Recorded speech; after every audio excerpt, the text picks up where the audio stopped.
향한 나의 생각은 재앙이 아니요 곧 평안이니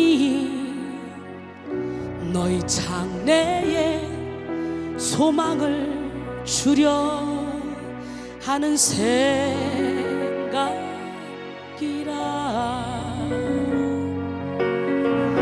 하나님이 우리에게 주신 것은 두려워하는 마음 아니요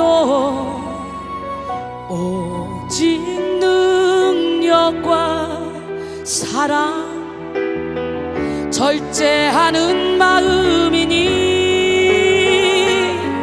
두려워 말라 내가 너와 함께함이라. 놀라지 말라 나는 내 하나님 됨이라. 내가 너를 굳세게 하리라.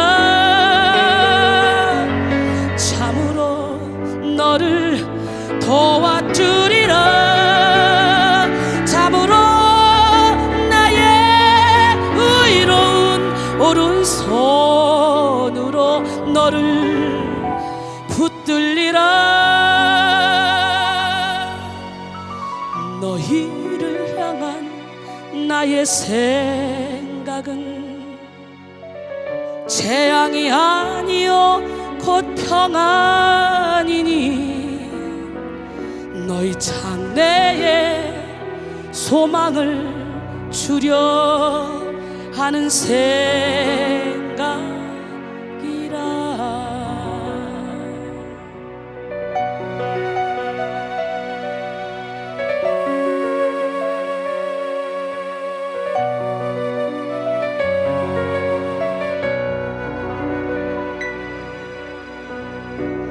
하나님이 우리에게 주신 것은 두려워하는 마음 아니요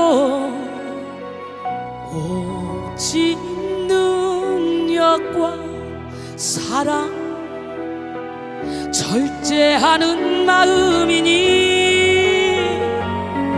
두려워 말라 내가 너와 함께함이라. 놀라지 말라 나는 내 하나님 됨이라. 내가 너를 굳세게 하리라. 참으로 너를 도와주리라. 참으로 나의 의로운 오른손으로 너를 붙들리라. 너희를 향한 나의 생각은 재앙이 아니요 곧 평안이니 너희 장래에 소망을 주려 하는 생각이라.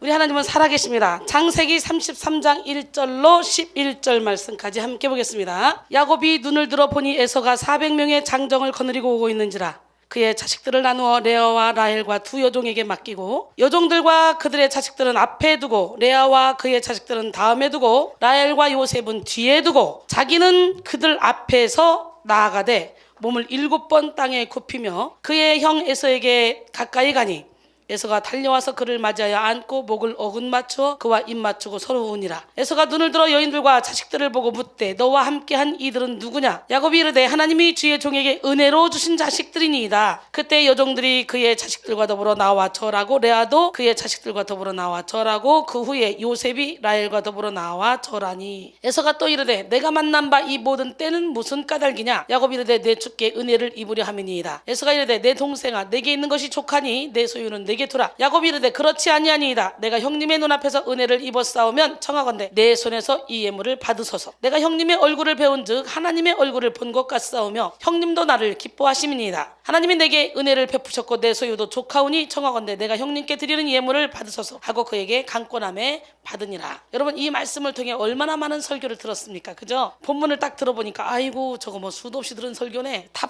꿰고 있지 않아요? 다 나오죠? 예, 나왔지만 여기로 알고 있는 말씀은 아무런 소용이 없어요. 이것이 내려와서 이것이 손발로 움직여져야 돼요. 여러분, 야곱과 에서처럼 이렇게 얼그러진 관계가 있다면 이 관계를 하나님의 은혜 안에서 예수의 이름으로 기도함으로 풀어내는 역사가 여러분의 삶 속에 일어나기를 원합니다. 가정의 모든 결박들이 풀어내는 역사가 일어나기를 원합니다. 이제 명절이 얼마 안 남았죠. 명절 때부터 되면 꼭 그렇더라고요. 가족들이 옛날에 많이 모이잖아요. 그럼 가족들이 흩어져 살다가 명절 때 한 번씩 모여요. 그러면 꼭 모인 날 처음에는 좋은 것 같은데 시간이 조금 지나면서 그때부터 엄마 아빠의 편애로 인해서 내가 얼마나 힘들었는 줄 알아? 엄마는 오빠만 가르쳤지 나는 돈 안 줬지부터 시작해서 어렸을 때 자라왔던 상처를 다 끄집어내고 이제 처음에는 대화로 화기애애하게 시작하다가 화기애매하게 바뀌다가 나중에는 싸워버려요. 그런 경우 참 많이 있었지 않아요? 우리 때? 그죠? 야, 지금은 자식이 별로 안 살으니까 이게 뭔 말인지 못 알아듣겠지만 우리 때 자식들이 많을 때는 가족들이 모이면 좋은 것 같은데 결국은 싸움하고 나와. 그 얘기가 뭐냐? 내가 시집갈 때는 얼마 해주더니 누구 시집갈 때는 많이 해주고부터 시작해서 부모들의 편애로 인해서 상처를 받은 그 상처가 가족들을 다시 부모로 막 올라오는 거예요. 가족들끼리 보면서 그 상처가 부모에 대한 상처가 그래서 사실은 부모가 천국 가시는 날까지 가족들이 모이면 그 상처 때문에 싸우게 되죠. 참 신기한 거예요. 이 상처. 나는 오늘 시간에 내 안에 적을 쳐부수자 2부 9탄으로 가정의 상처를 회복시키는 하나님이라는 제목으로 함께 은혜를 나눌 때 명절을 앞두고 여러분이 명절 때 만나면 이제는 여러분이 명절 때 평화의 왕으로 평강의 왕으로 오신 주님을 주인으로 모시고 가서 그 화기애매한 자리를 화기애애하게 바꾸는 기적의 주인공이 되길 원합니다. 예, 기적의 하나님은 살아계십니다. 영국의 해리 플래트 경은요 1986년 100세로 작고했습니다. 그는 현대 성령수술의 창시자로 영국 외과학회 회장과 국제외과학회 회장을 지냈습니다. 한평생 의술을 통해서 사람들에게 큰 공헌을 한 사람이죠. 예, 그러나 그는 남들처럼 건강한 사람이 아니었어요. 태어날 때부터 뼈와 관절의 질환을 앓고 있었고 불구의 몸을 가지고 있었어요. 그로 인해 말할 수 없는 고통을 겪어야만 했습니다. 하지만 그는 아버지의 교훈 한마디를 붙잡고 모든 고통을 이겨냈습니다. 인간 역사의 정상에 우뚝 섰습니다. 그의 아버지는 그 아들을 향해서 언제나 이렇게 말했습니다. 아들아, 너의 상처를 별로 만들어라. 여러분의 상처를 별로 만들어야 돼요. 저를 만나면 상처를 별로 만들게 돼 있어요. 보세요. 제가 영적인 고난 때문에 상처를 받았죠. 단 하루만 편하게 살다가 죽었으면 좋겠다. 이렇게 영적으로 힘들었어요. 이상한 형체가 바람소리를 동반하고 목을 딱 조이면 숨이 딱 끊어져. 그때 끊어질 때 딱 놓고 떠나가는 거예요. 너무 힘들어서 단 하루만 편하게 살다 죽었으면 좋겠다. 그러니까 예배당에 발을 딛자마자 하나님의 음성을 들으면서 이제 내 내면이 강건해지고 예수 피가 묻었지만 그래도 몸에 손은 안 되지만 계속 눈앞에 알짱거리는데 4년 반 동안 하루도 안 빼주고 아침마다 귀신하고 싸웠어요. 그리고 귀신이 떠나가니까 그냥 마음을 편하게 먹고 있는데 예수 믿은 지 10년 만에 다시 하나님이 개척교로 옮겨가시고 거기서 또 치열한 영적 전쟁을 치렀어요. 지금은 여러분들에게 마음가족을 찢고 회칠한 무덤을 제껴내며 어둠을 몰아내는 기도를 해주지만 그때 저는 혼자 아무것도 모르고 혼자 기도하다가 불 받아서 갑자기 두 사람이 소곤소곤 얘기하는 거예요. 누가 얘기하지? 밤 12시에 아무리 봐도 없어요. 소름이 싹 끼쳐요. 이거 어둠이구나. 나도 모르게 조상태대로 상처를 통해 환경을 통해 죄를 통해 그리고 시집갔더니 시댁의 어둠의 영까지 싹 다 전쟁이 들어간 거죠. 이 전쟁은 기도하다가 예배드리다가 일어나는 전쟁, 일어나는 환상, 보는 것들은 거의 다 내 안에 내면의 것들이에요. 그래서 나는 그때 그거를 누가 가르쳐주지 않아서 몰랐어요. 아니 하나님의 교회인데 어디 교회에 귀신이 얘기를 하냐. 예수로 떠나가. 예수로 떠나가라. 막 그러고 물리쳤더니 귀신이 떠나갔어요. 그 다음에 요만한 구렁이가 머리에 딱 또아를 들고 대가리를 딱 올리고 꼬랑지를 내리는데 여기서부터 여기까지를 마치 송곳으로 박아놓은 것처럼 고통스러운 거 숨이 안 쉬죠. 그래서 고개를 그때 진동을 받았어요. 몸을 몇 번 흔들으니까 고개가 저절로 흔들려. 막 흔들면 예수피 했더니 꼬랑지까지 샥 빠져나가요. 근데 느낌이 꼬랑지까지 샥 빠져나가는 그 자리에 뭔가 능력이 쑥 들어오는 느낌이 들어요. 세 번째는 천장이 내려오고 바닥에 올라와요. 나를 짤순이를 놓고 짜는데요. 손도 안 되는데 여러분 축기 사역 받을 때 숨이 안 쉬어질 때가 있죠. 손도 안 됐는데 혼자 기도하다가 숨이 끊어질 것 같은 거예요. 내 몸이 마치 생선을 잘라놓으면 생선이 저절로 막 뛰잖아요. 토막이. 그래가지고 내 몸이 저절로 뛰면서 죽을 것 같은 거예요. 그때 내 속에서 소리가 들려요. 네가 여기서 지면 너는 죽지만 네가 여기서 사는 길은 싸워서 이기는 길이다. 그래가지고 그 세미한 음성이 들리니까 죽으면 죽으려 예수피를 하는데요. 목을 이미 잡았기 때문에 예수피가 나오겠어 안 나오겠어? 말이 안 나와요. 사단이 딱 목을 잡아버리니까 이리 뛰고 저리 뛰고 그러면서 거의 죽어가는 그런 상황 가운데서 네가 이겼다 음성이 들리면서 어둠이 팍 떠나가고 갑자기 막 소련방언, 이태리방언, 뭐 중국방언 막 것이 쫙 유창하게 터지면서 영안이 확 열려서 눈 뜨고 구름기둥 불기둥을 보고 눈 뜨고 전군전사를 보고 눈 뜨고 영적인 비밀을 보고 눈 뜨고 그냥 열린 환상이 임해버렸어요. 어둠이 떠나간 자리에 하나님의 빛이 들어와서 나는 이게 뭔지 몰랐어요. 그 다음날 목사님한테 그랬죠. 나 어저께 밤에 혼자 기도하다가 죽는 줄 알았잖아. 귀신하고 싸워. 교회에 귀신이 어딨어. 혼자 지하실에서 기도하지 마. 이게 답이었어요. 근데 내가 미국 가서 집회를 하는데 사모님 한 분이 너무 좋으니까 15일 동안 연장해서 집회를 했어요. 15일째 되는 날 여러분 생각해봐. 일반 교회에서 두 개를 15일씩 연장한다는 게 있을 수 있는 일이야? 내가 집회 가면 3박 4일 집회하면 기본으로 6박 7일은 어떤 교회든지 다 했어요. 그 정도로 은혜가 충만하니까 저절로 연장이 되는 거야. 이 사모님이 갑자기 18로만 연하 막 하면서 쌍욕을 쓰면서 막 소리를 질렀는데 하나님 이건 또 어떻게 된 거예요? 다 좋았는데 막판에 사모님이 뒤집어져서 미쳤으니 이거 뭡니까 이게? 하나님 이거 어떻게 된 거예요? 그랬더니 너를 통해 빛이 들어가니까 그 안에 죄가 살아나서 그런다.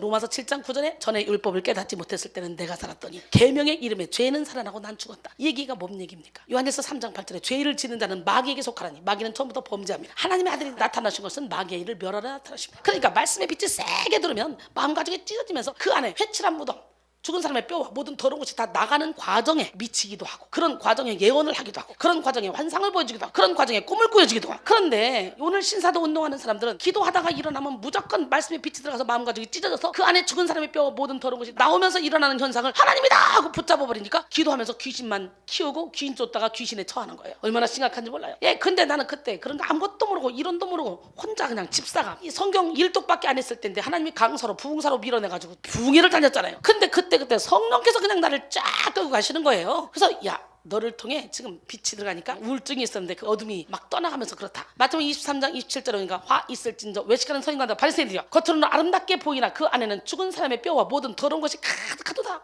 너희도 겉으로는 아름답게 보이고 옳게 보이나 안으로는 외식과 불법이 가득하도다. 이렇게 말씀하면서 뱀들아 독사의 새끼들아 너희가 어떻게 지옥의 판결을 피하겠느냐 이렇게 말씀하시죠. 오늘 이 시간에 여러분 모두가 다 마음 가죽 회칠한 무덤을 찢어야 돼. 그렇지 않고는 우리는 혼적인 예배로 끝나는 거야. 아무리 오랜 세월 동안 예배를 드리고 말씀을 보고 열심히 헌신을 해도 내 삶이 변화가 되지 않는다는 것은 뭡니까? 혼적인 예배만 드렸다는 거예요. 하나님은 영으로 오시는 분이에요. 내 의지로 내 혼적으로 눈물도 흘리고 그래 이렇게 사랑하며 살아야지 용서하며 살아야지 결단도 하지만 내 뜻대로 그렇게 사라지지 않는 이유는 뭡니까? 내 영이 변화되지 않아서 그래요. 육은 세상을 감지하는 매개체, 혼은 나를 감지하는 매개체. 혼 속에 의지, 사랑, 나의 모든 감성, 나의 모든 게 다 들어있어요. 영은 하나님을 감지하는 매개체. 내 혼을 확 부셔서 자아를 내려놓고 영에게 의지를 주면 내가 영혼이 하나가 돼서 영에 속한 사람이 되는 거예요. 난 여러분 모두가 다 영에 속한 사람이 되기를 원합니다. 할렐루야. 사람은 재물과 능력의 크기가 아니라 속에서 내뿜는 향기와 비명에 따라 그 품격이 결정됩니다. 그렇기 때문에 여러분들 생각을 온전히 하나님께 드려야 돼요. 내 안에 적은요 다른 사람이 아니에요. 나예요.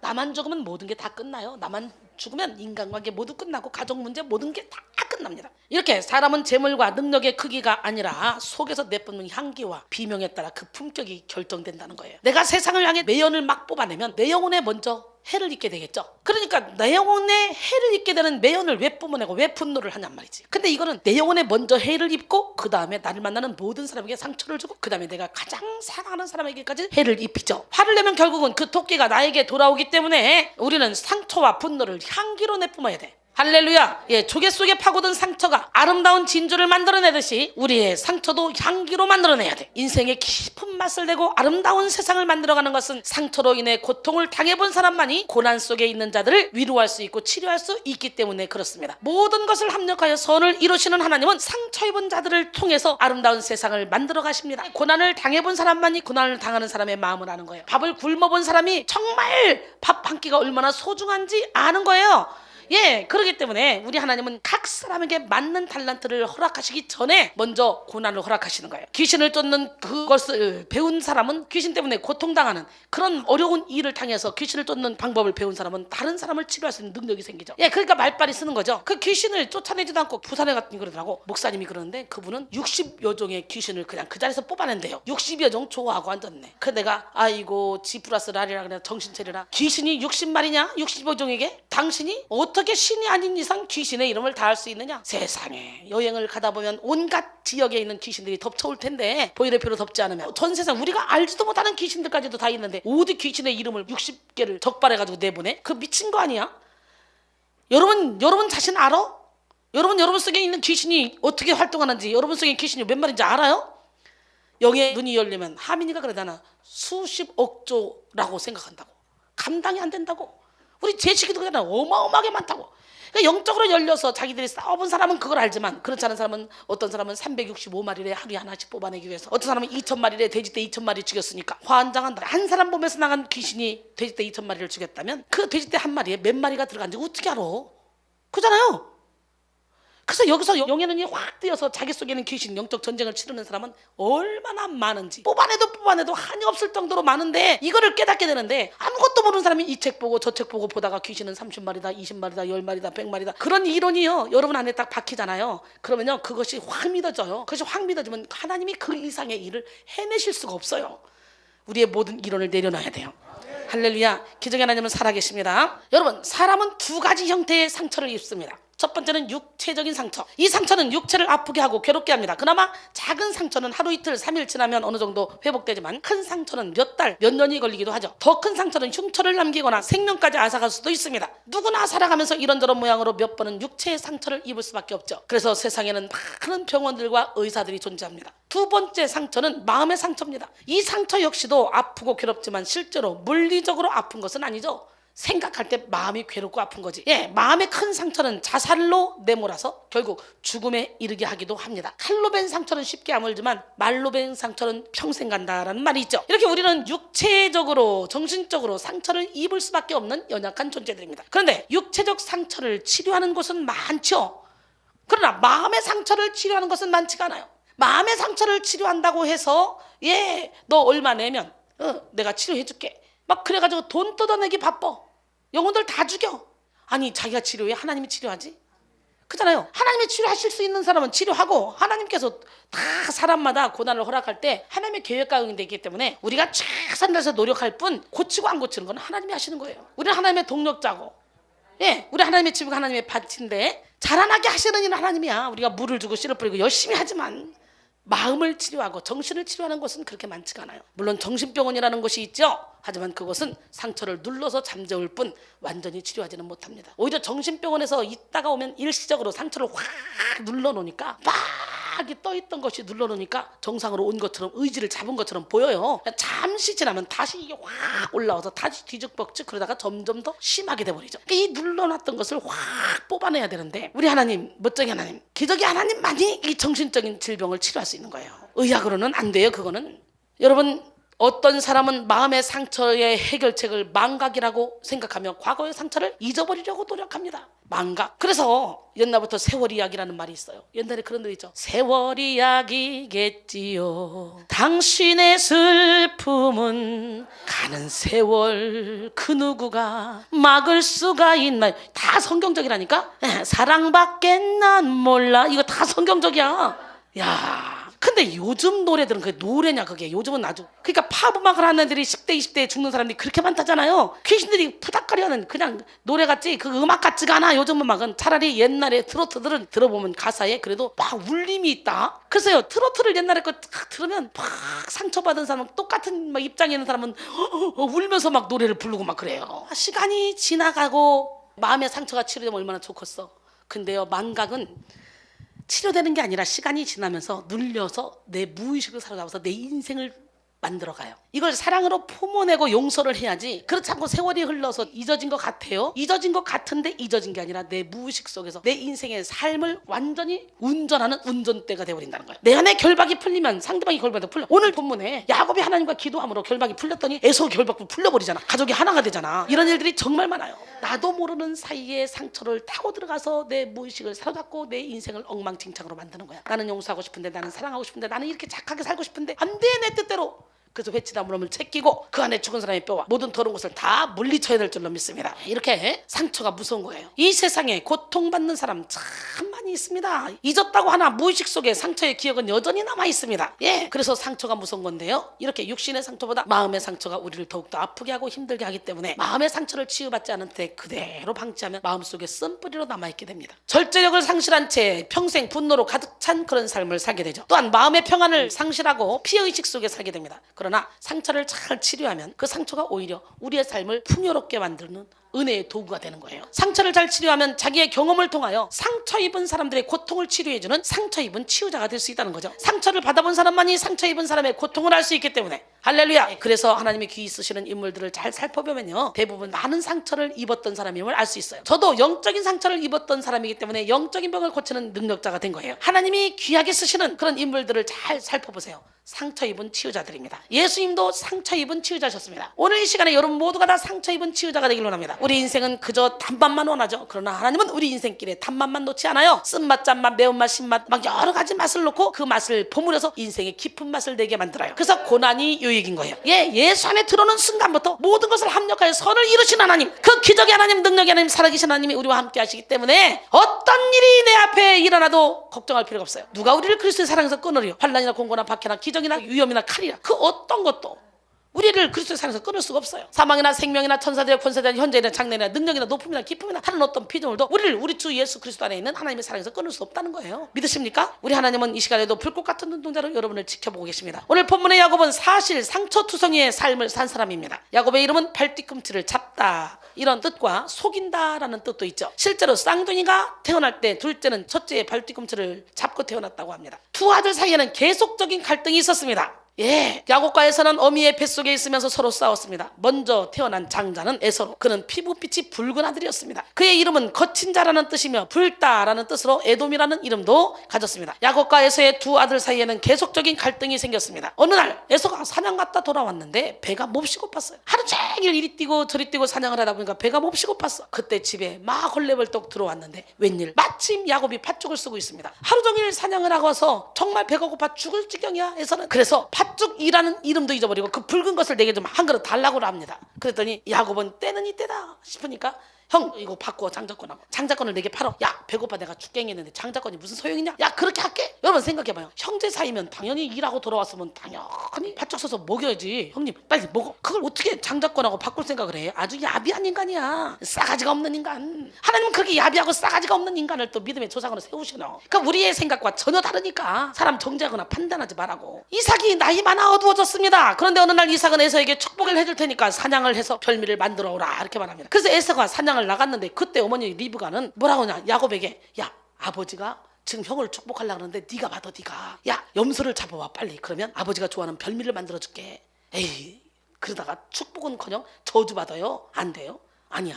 야 축복은 너한테 갈 것이고 저주 받게 되면 내가 받을게. 내가 걱정하지 말고 빨리. 아유 난 털도 없잖아. 야 염소 털로 붙이면 되지. 걱정하지 마. 엄마 다 해줄 테니까 빨리 염소만 잡아와. 싸가지 없어. 그래서 결국은요 엄마의 권유에 따라, 그래서 엄마를 잘 만나야 돼. 엄마의 권유에 따라서 형의 옷을 입고 몸에 염소의 가죽으로 변장하고, 그리고 아버지를 속여서 에서에게 갈 모든 축복을 다 가로챕니다. 나중에 에서가 아버지 앞에 나가서 이삭에게 자신을 축복해달라고 하니까 이삭이 나 이미 축복했는데 너 아니었냐? 어쩐지 좀 이상하더라. 눈이 잘 안 보였지만요 감은 있었어. 감은. 그래서 너 에서 맞냐? 그러고 물어봤어요. 에서는 모든 것이 다 이제 끝났어요. 끝난 것을 알고 동생 야곱을 죽이려고 합니다. 아버지 내게 더 축복을 빌어줄 거 없습니까? 없어.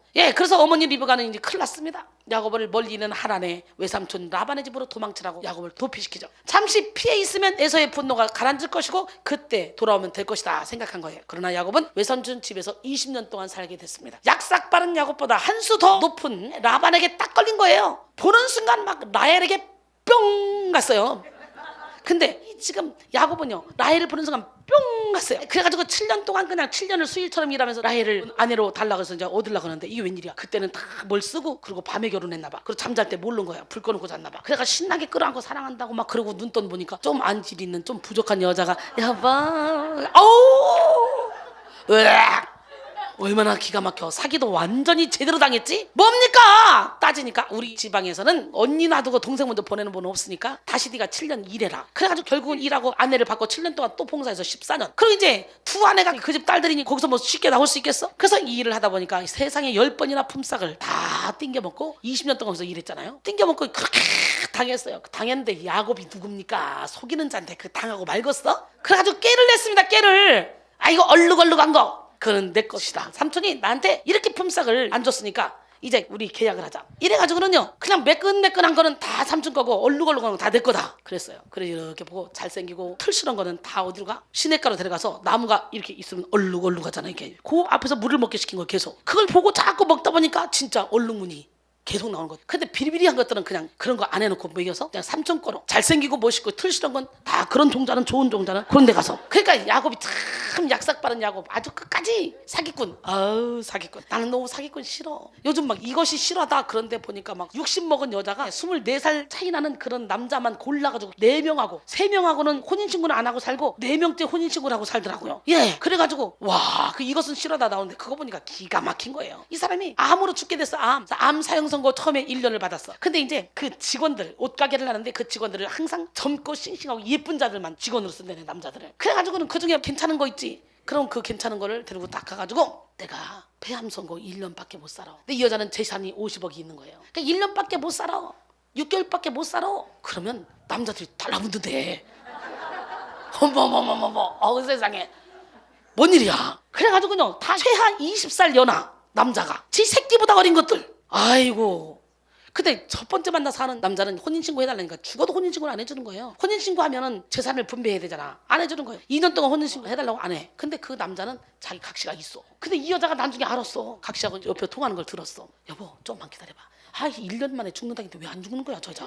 진짜 벌써 2년이 됐네. 조금만 더 기다려봐. 막 이런 얘기를 이 여자가 들은 거예요. 그 2년 만에 헤어졌는데 1원짜리 하나 못 받고 종처럼 있다가 헤어졌어. 첫 남자가. 둘째 남자 셋째 남자. 만나면 킬러. 연하 킬러. 잘생기고 멋있는 남자한테 딱 가서 내가 이게 폐암 말기라 6개월밖에 못 살아요.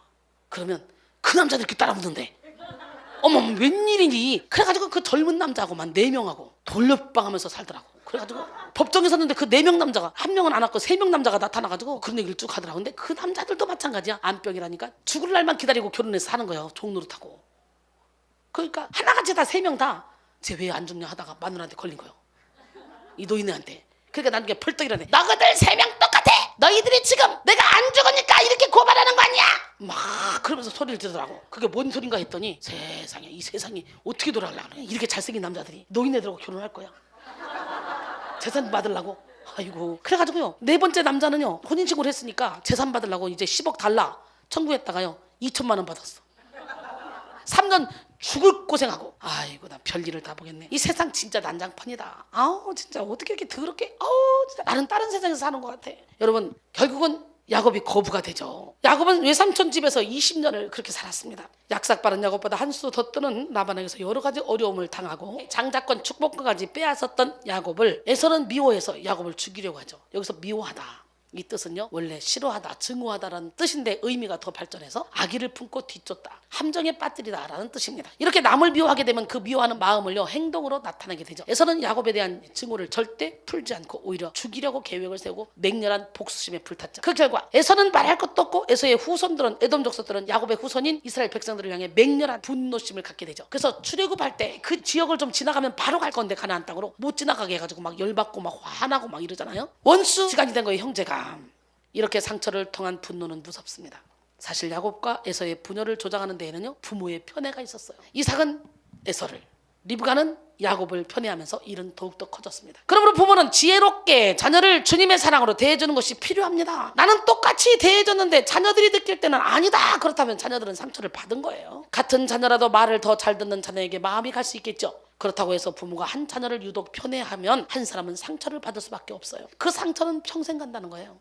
평생 가는 걸로 끝나지 않아요. 자손대 들어가요. 편애에 대해 좀 더 자세히 알아본다면 부모의 편애로 상처받은 사람들의 이야기를 우리는 종종 듣게 됩니다. 특히 가족들이 모두 모이는 명절이 되면요 형제들이 어릴 때 자라면서 부모에게 편애를 당하거나 상처를 받았던 것들이 막 생각이 새록새록 나죠. 다 아문 줄 알았던 이 상처가 다시 막 터지면서 내면에 어린아이가 막 울음을 터뜨리며 불쑥불쑥 튀어나오곤 합니다. 그래서 막 우리 언니들도 보면 어른들도 보면 이게 모이면 꼭 그런 얘기 하다가 나중에 울어. 막 억울하면 속상하면.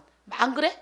자식들 중 누구를 가장 사랑하느냐는 그런 질문에 10손가락 깨물어 안 아픈 손가락 없다라는 속담이 대답으로 곧잘 인용되지만 더 아픈 손가락과 덜 아픈 손가락이 있다는 것은 편애를 인정할 수밖에 없다는 사실이죠. 사실 편애의 이유는 사람마다 다 다릅니다. 자신과 닮은 외모나 기질 때문에 특정 아이를 편애할 수 있고요. 또 가장 먼저 나는 아이기 때문에 편애할 수 있고요. 또 막내기 때문에 편애할 수가 있죠. 의도적인 것은 아니지만 숨기기가 매우 어려운 것이 한 아이에게로만 쏠리는 관심과 애정어린 그런 시선, 특히 가정 내 자산이나 자원이 풍부하지 않을 때 더욱더 편애가 발생하기 쉽죠. 예, 가정에 돈이 풍부하면 똑같이 사주는데 돈이 없으면 아들이니까 먼저 아들부터 사주고, 딸은 그냥 큰딸이 입었던 거 그냥 둘째 딸, 셋째 딸 주고, 막내는 이쁘니까 사주고 그냥.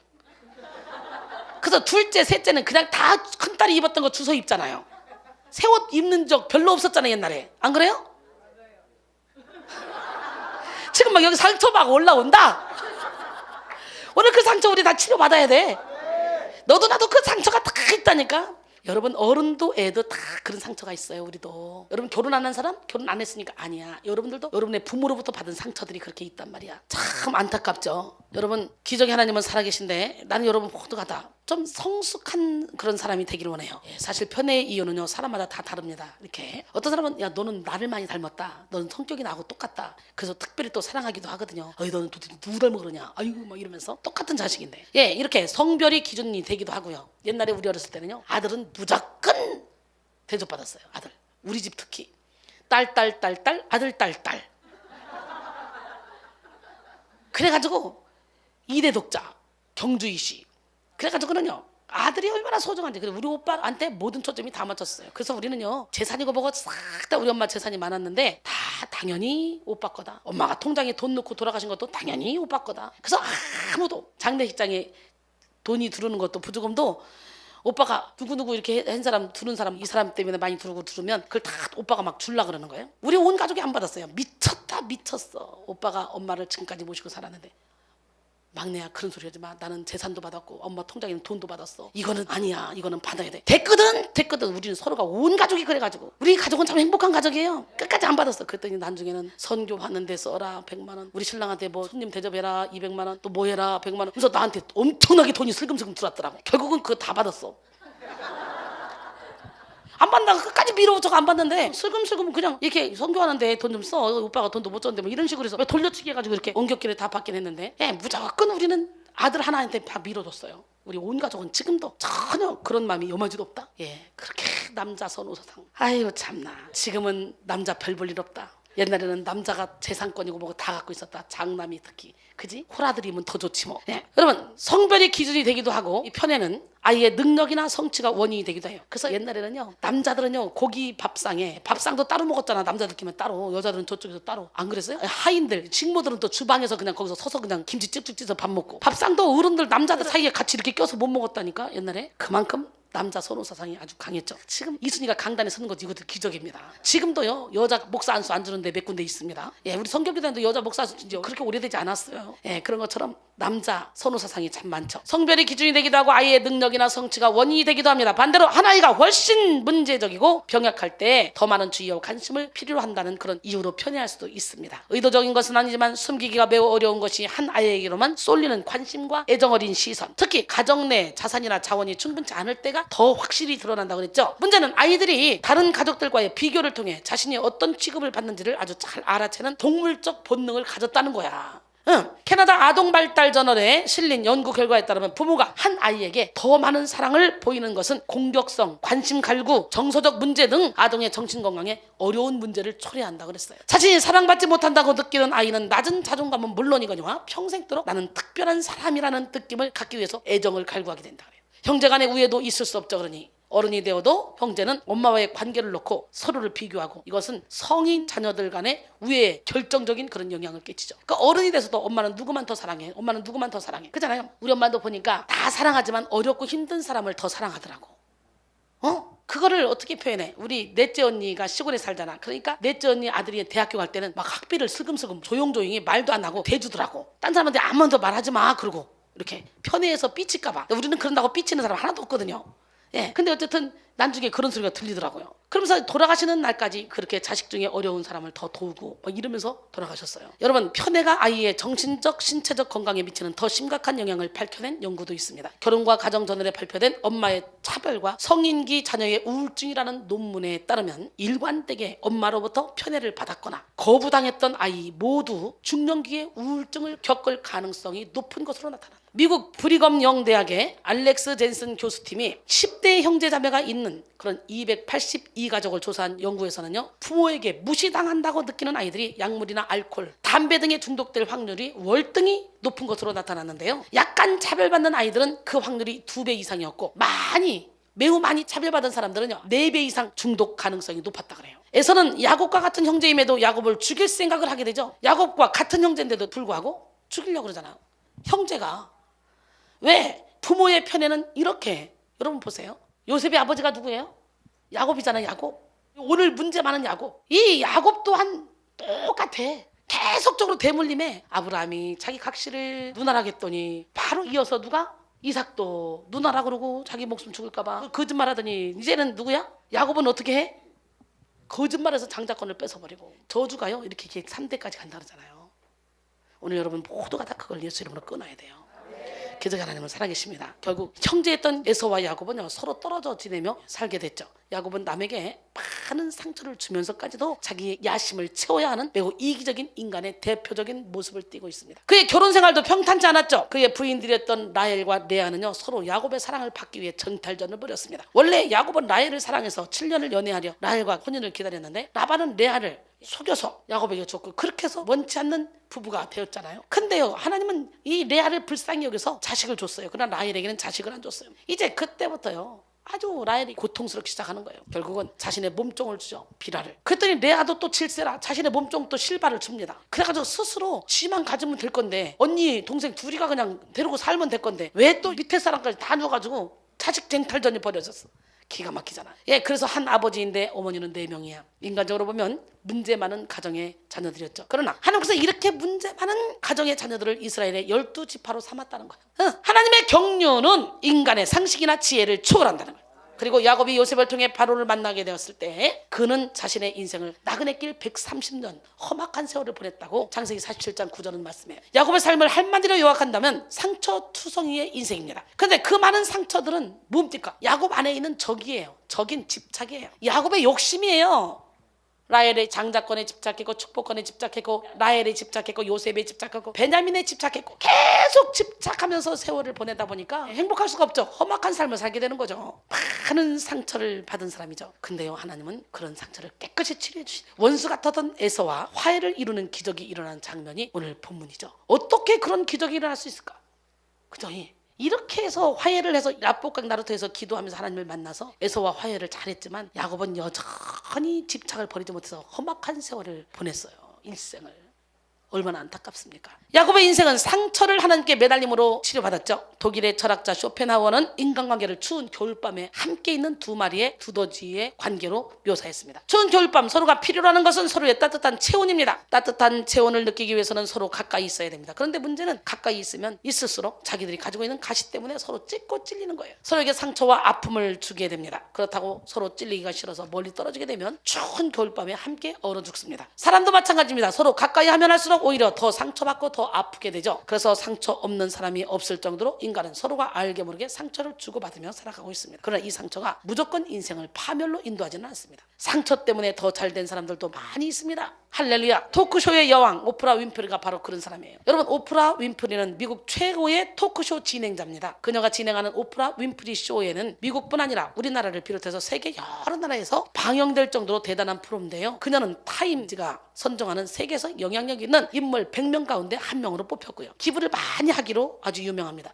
그녀는 남아공에 무려 4천만 달러를 들여서 가난한 아이들을 위한 여자 고등학교 오프라 리더십 아카데미를 설립하게 됐죠. 앞으로 계속 확대해 나갈 계획이라고 합니다. 그런데 그녀의 인생 이야기를 알면 더욱더 놀라게 되죠.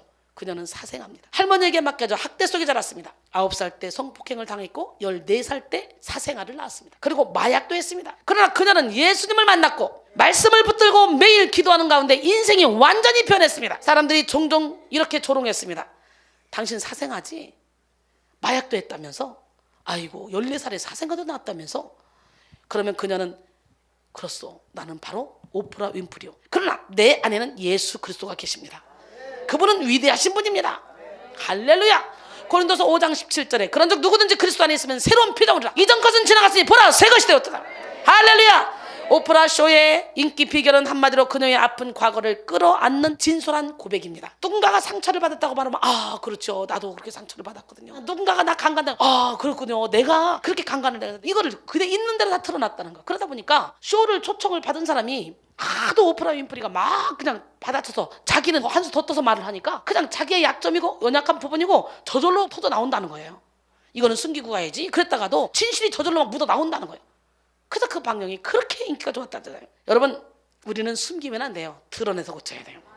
더욱이 그녀는 방송 중 스튜디오 이곳저곳을 활보하고 갑자기 화를 내거나 박장대소하는 모습에서 시청자들의 기존의 틀에 박힌 형식과 다른 모습을 발견하며 시청자들이 환호했다 그래요. 현재 오프라는 방송인으로서 월간지의 발행인으로서 방송과 영화 제작인으로서 그리고 이 모든 것을 총괄할 수 있는 자신이 온전히 소유한 기업 오프라 이름을 거꾸로 해서 만든 이름 HARPO 오프라를 거꾸로 해서 만든 그 이름의 CEO로서 활동하고 있다 그래요. 그리고 배우로서 여우 조연상 후보에까지 오르기도 했습니다.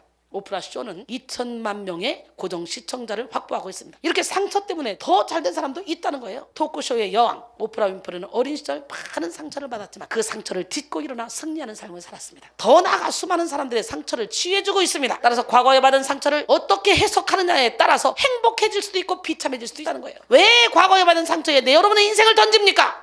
이전 것은 지나갔으니 보라 새 것이 되었더라. 여러분, 환경이 문제가 아니에요. 마음의 문제예요. 잠언 25장 28절에 자기에게 마음을 제어하지 아니한 자는 성읍이 무너지고 성벽이 없는 것과 같으니라. 잠언 16장 32절에 노하기를 더디한 자는 용사보다 낫고 자기 마음을 다스리는 자는 성을 빼앗는 자보다 나으니라 그랬어요. 헬리나우에는 상처에 대해서 세상 그 누구도 상처 없는 사람은 없다. 육체적이든 정신적이든 또 감정적이든 영적이든 모든 사람은 어떤 형태로든 다 상처가 있기 마련이다. 문제는 이런 상처를 어떻게 보이지 않게 하고 감출 수 있는가 하는 것이 아니라 이 상처를 이용해서 어떻게 다른 사람에게 봉사할 수 있는가 하는 것이다. 우리의 상처가 그저 부끄러운 과거나 흉터로만 남지 않고 치유의 원천이 될 수 있다면 우리는 수많은 상처 속에서도 치유자가 될 수 있다. 예수님 역시 상처 많은 치유자셨다. 그러나 그분의 상처로 우리가 낫게 되었다. 예수님의 고통과 죽음이 기쁨과 생명을 낳았고 그분의 겸손이 영광을 가져왔으며 그분이 당한 거부가 사랑의 공동체를 이루었다. 예수님을 따르는 제자로서 우리 역시 이렇게 우리의 상처가 다른 일을 치유할 수 있도록 해야 한다라고 말했습니다. 멋지지 않습니까? 상처 입은 치유자. 그러니까 여러분, 어떤 이유가 됐든 간에 과거에 매이면 안 돼. 억울해도 억울한 일 누구나 다 당할 수 있고 그보다 더 심한 억울한 일도 당할 수 있어. 그렇다고 해서 그 일에 내가 매여 있으면 내 영혼만 죽는 거야. 나를 위해서 다 용서하고 사랑하고 품는 거야. 그렇습니다. 오히려 상처받은 인생의 예수님을 만나면 하나님께로 영혼을 인도할 수 있는 축복의 통로가 됩니다. 그러므로 우리의 인생의 상처를 주님께 매달림으로 고침받아야 돼. 오늘 본문에서 형을 만나기 전 야곱은 야복강에서 환도뼈가 위골되도록 열심히 하나님께 매달리는 그런 기도를 했죠. 그 기도의 응답으로 야곱과 에서의 화해가 이루어진 거예요.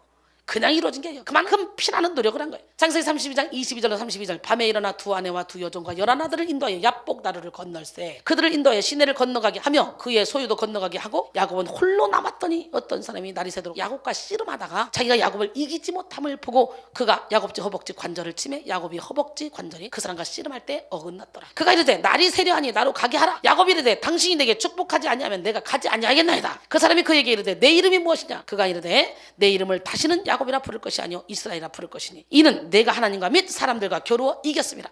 야곱이 청하여 이르되 당신의 이름을 알려주소서. 그 사람이 이르되 어찌하여 내 이름을 묻느냐 하고 거기서 야곱에게 축복한지라. 그러므로 야곱이 그곳 이름을 브니엘이라 하였으니 그가 이르기를 내가 하나님과 대면하여 보였으나 내 생명을 보존하였다 하였더라. 그가 브니엘을 지날 때 해가 돋았고 그의 허벅다리로 말미암아 절었더라. 그 사람이 야곱이 허벅지 관절에 있는 둔부의 힘줄을 쳤으므로 이스라엘 사람들이 지금까지 허벅지 관절에 있는 둔부의 힘줄을 먹지 않았다 이렇게 말합니다. 오늘 여러분의 모든 이론을 깨야 돼.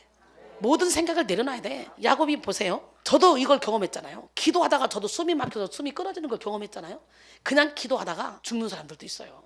사단이가 막 드러나서 숨을 끊어버려서. 그런 것처럼 야곱도 기도하다가 이 환도뼈가 부러지는 그런 역사가 일어나더라. 예, 사울은 빛으로 오신 예수님을 만나고 눈이 멀어버리잖아요. 우리 하나님은 살아계신데요. 어떤 방법으로 하나님이 우리에게 오시든 간에 여러분이 하나님 손에 붙들려만 있으면 우리는 어떤 고난도 눈이 뚫고 나갈 수 있습니다. 우리 인생도 야곱과 같이 때로는 외로운 기도의 씨름을 해야 될 때가 있다는 거죠.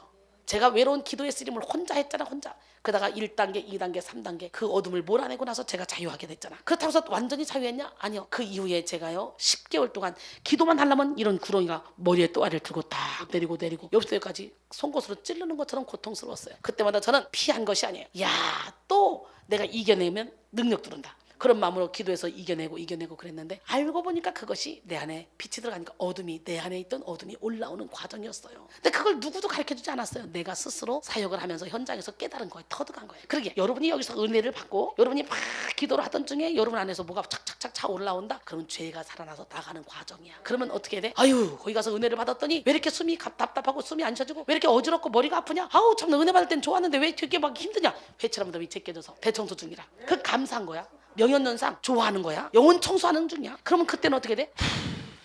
예수 이름으로 사탄 물러가. 예수 이름으로 사탄 물러가. 예, 여러분 이렇게 자가축사가 필요해요. 뭐예요? 호흡을 통해 어둠이 나가거든. 이런 걸 누가 가르쳐줘? 저는 혼자 이렇게 터득했어요. 그래서 존 칼빈은 하나님의 모든 종들은 하나님과 씨름하는 씨름꾼이다 그랬어요. 우리는 어둠 속에서도 홀로 하나님과 씨름해야 할 때가 있습니다. 때로는 상처와 좌절감 때문에, 때로는 고독과 상실감 때문에 몰려오는 두려움과 허무함, 배신감 때문에, 혹은 내지 않은 죄성 때문에 어둡고 캄캄한 밤에 하나님과 홀로 씨름해야 할 때가 있습니다. 야곱에게만 이런 순간이 있는 것이 아니라 우리 모두에게도 이런 순간이 있습니다. 그런데 오늘 본문에서 야곱이 주님께 매달리며 싸울 때 주님이 이기지 못했다고 그러잖아요. 35장 25절에 보면 자기가 야곱을 이기지 못함을 보고 천사가 야곱을 이기지 못했대요. 그가 야곱의 허벅지 관절을 쳤다 이렇게 돼 있죠. 한글 성경에는 쳤다 기록되어 있지만 영어 성경 NIV에서는요 터치라고 돼 있어요. 터치는 뭐예요? 만진다는 거죠. 환도뼈라고 하는 이 뼈는 고관절뼈입니다. 만진다고 위골 되겠어요? 영적인 전쟁이죠. 그냥 만졌을 뿐인데 허벅지 관절 환도뼈가 위골됐어. 환도뼈는 생명과 힘의 상징입니다. 하나님이 야곱의 환도뼈를 침으로 야곱은 환도뼈가 위골되어 평생 절면서 걸었습니다. 환도뼈가 위골된 사람은 세상 사람들이 보기에는 아주 볼품이 없죠. 모양도 없고 왜 이러고 다녀야 되잖아. 뭔가 부족해 보이죠. 그러나 하나님이 힘주시고 하나님이 붙드는 사람이라는 거지. 기도하는 사람은 내 힘으로 걷는 사람이 아닙니다. 하나님이 주시는 힘으로 걷는 사람이에요. 내 힘으로 사는 사람이 아닙니다. 기도 응답의 힘으로 사는 사람입니다. 또한 절었다는 것은 분사형으로 계속해서 절뚝거리는 모습을 표현합니다. 야곱은 날마다 기도하는 무릎으로 살았어요. 바울의 몸에 가시가 있었던 것처럼 야곱의 몸에도 은혜의 흔적이 있었습니다. 우리에게도 기도의 무릎으로 기도의 흔적을 남겨야 되고 우리에게 우리 가지고 있는 달란트의 흔적, 물질의 흔적, 건강의 흔적 등등 우리 몸에 주님을 위한 흔적을 남겨야 됩니다. 갈라디아서 6장 17절에 보니까 이후로는 누구든지 나를 괴롭게 하지 말라. 내가 내 몸에 예수의 흔적을 가져놓으라 그랬어요. 제가 예수의 흔적을 지니고 있어서 사역 20년이 넘었는데 밥을 한 끼 먹고 20시간씩 사역하다가 내 몸을 다 버려서 여러분 내가 건강해 보이지만 많은 사람은 그래 오면 막 나한테만 기도를 계속 해달라는 거예요. 몇 시간이고 막 그리고 떼 쓰는 그런 꼴통들도 있어요. 야 진짜 웃겨요. 무슨 돈 주고 뭐 빚 갚으라고 하는 것 같아. 체력에 딸려서 매일 설교 이 장문의 설교를 매일 준비하고 매일 설교하고 365일 설교를 맨날 하니까 예 손님 만날 시간 누구 어디 갈 시간 뭐 할 시간 이런 시간이 없어요. 그렇게 설교 준비하고 설교. 근데 또 뭐냐 체력에 딸려가지고 설교 끝나고 내려가면 그냥 뻗어버려요. 발 마사지하고 몸을 풀어놔야 조금이라도 움직일 수 있어요. 예, 이렇게 저는 온몸에 내 물질에 내 건강에 흔적을 다 남겼습니다. 야곱은 하나님께 매달림으로 말미암아 에서와의 갈등을 해결할 수 있었죠. 오늘 여러분 하나님께 매달림으로 말미암아 여러분의 모든 갈등을 해결하는 기적의 주인공이 되기를 원합니다. 예, 하나님의 은혜로 야곱의 가정에 상처가 회복됐어요. 난 여러분의 가정에 하나님의 은혜로 모든 상처가 회복되길 원해요. 여러분 한 사람 한 사람이 변화되면 모든 게 다 변화돼. 야곱이 하나님께 매달렸더니 20년 동안 묵은 감정이 눈 녹듯이 녹아버렸어. 사실 형 에서의 마음은 이렇게 쉽게 누그러질 수 있는 그런 마음이 아니잖아요. 근데 야곱이 하나님께 매달렸을 때 하나님이 에서와 야곱의 마음을 동시에 변화시켜 준 거예요. 이렇게 하나님께 매달리는 자만이 능력을 경험하게 되고 회복을 경험하게 됩니다. 상처를 치유하고 가정이 회복되기 위해서는 우리는 오직 하나님께만 매달려야 돼요. 예레미야 33장 2절로 3절 이 일을 행하시는 여호와 그것을 만들어 성취하시는 여호와 그의 이름을 여호와라는 이가 이와 같이 이르시는도다. 너는 내게 부르짖으라. 내가 내게 응답하겠고 내가 알지 못하는 크고 은밀한 일을 내게 보이리라. 이사야 58장 9절에 보니까 내가 부를 때는 나 여호와가 응답하겠고 내가 부르짖을 때는 내가 여기 있다 하리라. 여기 있다는 게 좋아? 응답하는 게 좋아? 그렇지 여기 있다 그럼 바로 해주겠다는 거야. 응답하는 건 자손대대로 할 수도 있어요. 드디어 20년 만에 에서와 야곱이 만나는 장면이 보이는데 참 감동입니다. 자기는 그들 앞에서 나가되 몸을 7번 땅에 굽히며 그의 형 에서에게 가까이 가니 에서가 달려와서 그를 맞이하여 안고 목을 어금 맞추어 그와 입 맞추고 서로 우니라. 예, 벌써 갈 때부터 몸을 땅에 7번 굽히면서 에서에게 가는 거예요. 근데 에서가 달려와서 지금 에서는요 400명을 거느리고 야곱을 죽이려고 쫓아오고 있어요. 군사를 400명을 거느리고 그런 상황에 이야 이 야곱이 결박을 확 하나님 안에서 풀어버리니까 에서가 싹 마음이 변해가지고 이거 막 쫓아와서 안고 어금 맞추고 그리고 그와 입 맞추고 서로 울었어요. 아이고 내 동생아 20년 동안 내 동생아 뭐 이러면서 아이고 세상에 아이고 감동하네요. 감동. 진짜 오늘 여러분의 가정에도 이런 역사가 일어나길 원합니다. 몸은 7번 땅에 굽히다라는 것은요, 머리를 약간 숙이고 절하는 것이 아니라 머리를 땅에 닿을 정도까지 몸을 완전히 굽혀서 절하는 것을 의미해요. 그러나 이런 야곱의 인사는 권위에 대한 복종으로서 인사는 아니고요, 과거 야곱이 형 에서의 언약의 계승권을 가로챘던 지난날의 잘못을 진실로 회개하고 용서를 구하며 형과 화해하겠다는 의미로서의 그런 인사입니다. 그리고 7번은 완전 숫자죠. 완전 숫자. 따라서 야곱이 에서에게 7번 절했다는 것은 야곱이 형 에서에게 자신이 할 수 있는 최대한의 용서를 구하는 그런 마음을 표현했다는 거예요. 존경과 예의를 갖추었다는 거예요. 할렐루야. 그럴 때 에서는 달려와서 안고 오금 맞추고 야곱과 입 맞추고 울었죠. 이처럼 다혈질의 성격을 가진 에서가 자신의 장자권과 언약의 계승권을 속여 빼앗은 증오의 대상이었던 야곱을 이와 같이 반갑고 따스하게 맞이할 수 있었던 것은 바로 하나님께서 에서의 마음에 은혜와 사랑의 마음을 불어 넣어주셨기 때문에 그렇습니다. 여러분 생각해봐. 도저히 용서할 수 없는 사람이 있지. 여러분 용서가 돼? 여러분 힘으로는 안 돼. 근데 하나님을 만나봐 저절로 된다. 예수님의 마음이 내 안에 품어지기 때문에. 이 세상에서 가장 회복해야 될 공동체가 있다면 바로 가족입니다. 가족이란 인간이 태어나 가장 먼저 관계를 맺는 집단이죠. 우리는 가족 관계를 통해 대인 관계에 대한 기본적 믿음과 기대를 하게 되며, 또 이것은 친구, 연인, 부부, 자녀 등등 여러 관계 속에서 많은 영향력을 미치게 됩니다. 그래서 가족이라고 하면 우리는 먼저 따뜻함, 안정, 화목, 사랑 등 긍정적인 이미지가 떠오릅니다. 반대로 가족하면 상처, 불안, 두려움, 폭력, 아픔, 외로움 이렇게 떠오르는 사람도 있어요. 이처럼 가족은 가장 사랑하면서 동시에 잊을 수 없는 상처를 주고받는 공동체입니다. 여기서 가장 큰 문제는요, 가족을 통해 세상을 보는 아이의 시각에 결정적인 영향을 미침으로써 아이가 자라 성인이 된 후에 삶까지 결정한다는 것이죠. 불행한 어린 시절을 보낸 많은 사람들은요, 자신의 상처를 또 가족들에게 되풀이하게 됩니다. 이유는 간단하죠. 상처가 많은 가정 안에 사는 사람들은 좋은 아버지, 좋은 어머니가 어떻게 행동하는지를 알 수가 없는 거예요. 우리 아버지 이렇게 하는 거 보니까 아버지는 당연히 이렇게 하는 거고 어머니는 이렇게 하는 거야, 이렇게 생각을 하는 거예요. 그래서 좋은 어머니, 좋은 아버지의 상을 보여주지 못하니까 오늘날 교회의 부교육자들이 왜 문제예요? 좋은 어머니, 좋은 아버지 상을 보여줘야 되거든. 목사님과 사모님이 그게 안 되기 때문에 부교육자들이요 엉망이죠. 근데 또 우리처럼 너무 좋은 어머니, 좋은 아버지 상을 보여주고 있으면 또 뭐예요? 나태해져가지고 발전이 없더라고. 상처가 많은 가정에서는 좋은 어머니, 좋은 아버지가 어떻게 하는지 모르기 때문에 또 학대하는 아버지의 가엾은 피해자는요, 시간이 지난 후 가해자가 되어 있습니다. 어린 시절 받은 슬픔, 울분, 외로움을 현재 내 가족에게 되풀이합니다. 자기도 모르게. 그렇다면 가족으로부터 받는 상처가 유독 오래 남고 크게 느껴지는 이유가 뭘까요? 여러분, 남들에게는요 마음에 안 들면 떠나면 되는 거예요. 상대 안 하면 되는 거예요. 그죠? 상처 받을 것 같으면 떠나면 돼요. 가족이 돼요 그게? 가족은 안 돼요. 죽을 때까지. 핏줄은. 그래서 이게 더 힘든 거예요. 가족관계는 끊을래야 끊을 수 없기 때문에. 가족치료 전문가 최강영 교수는 이에 대해 이렇게 말했습니다. 인간관계에서 문제가 생길 때 그 관계를 끊으면 깨끗합니다. 동호회에서 만난 사람이 마음에 안 들면 관계를 끊으면 아무 상관이 없습니다. 그런데 부모나 가족의 경우는 내면에 슬픔이 생깁니다. 죄책감과 수치심이 자리 잡습니다. 비록 경제적으로 손해보거나 마음 다치는 것은 없지만 그 미안함과 죄책감과 수치심이 내면에서 크게 작용합니다. 이런 마음이 몸의 병으로 이어집니다. 사실 가족 문제는 너무나도 복잡하기 때문에 하나로 단정짓기가 어렵습니다. 그렇다고 해서 가족에서 받은 상처를 잊게 하거나 애써 무시하도록 하면 더 큰 상처를 되물림할 수도 있습니다. 우리 인생에서 정말 중요한 것은 자신의 상처에 어떤 의미를 부여하느냐라는 것입니다. 상처가 행복과 성장을 위한 자원이 될지 아니면 부정적인 삶의 원천이 되어 불행을 전염시키는 병균으로 자랄지는 사실 자신의 반응에 따라 달라집니다. 그러기에 입장 바꿔놓고 나에게 상처 줬던 가족을 생각해보는 시간을 가져야 됩니다. 나에게는 가해자이지만 그들도 피해자이기 때문입니다. 나에게 상처를 준 사람은 사실 부모 혹은 가족으로부터 받은 상처가 있기 때문입니다. 그런데 우리가 입장 바꿔 생각해보는 것도 내 힘으로는 안 됩니다. 사람은 누구나 이기적이기 때문에 자신의 상처밖에 모릅니다. 그렇죠 여러분? 내 손가락 밑에 낀 가시가 상대방의 안병보다 더 크게 느껴지잖아요. 더 고통스럽게 느껴지잖아요. 그게 인간이잖아요. 우리가 다른 사람, 특히 가정의 입장을 생각해보기 위해서는요, 반드시 하나님의 은혜가 필요합니다. 하나님께서 에서의 마음을 돌이키셔서 야곱과 화해할 수 있었듯이 우리 가정에도, 우리 공동체에도, 우리 직장에서도 하나님이 만져주시면 모든 관계가 다 회복됩니다. 그러기에 우리는 야곱처럼 환도뼈가 부러질 정도로 씨름해야 돼요. 잠언 16장 7절에 사람의 행위가 여호와를 기쁘시게 하면 그 사람의 원수라도 그와 더불어 화목하게 하시느니라. 야곱은 지금까지 형을 원수로 여겼고 자신을 적으로 생각했는데 하나님 앞에 기도할 때 하나님께서 야곱과 에서의 마음을 움직여 주셨죠. 두 형제가 아주 친한 사람이 됐어. 더 이상 원수가 아니야. 야, 신기하지. 창세기 33장 7절로 10절 오늘 본문이죠. 레아도 그의 자식들과 더불어 나와 절하고 그 후에 요셉이 라헬과 더불어 나와 절하니. 에서가 또 이르되 내가 만난 바 이 모든 때는 무슨 까닭이냐.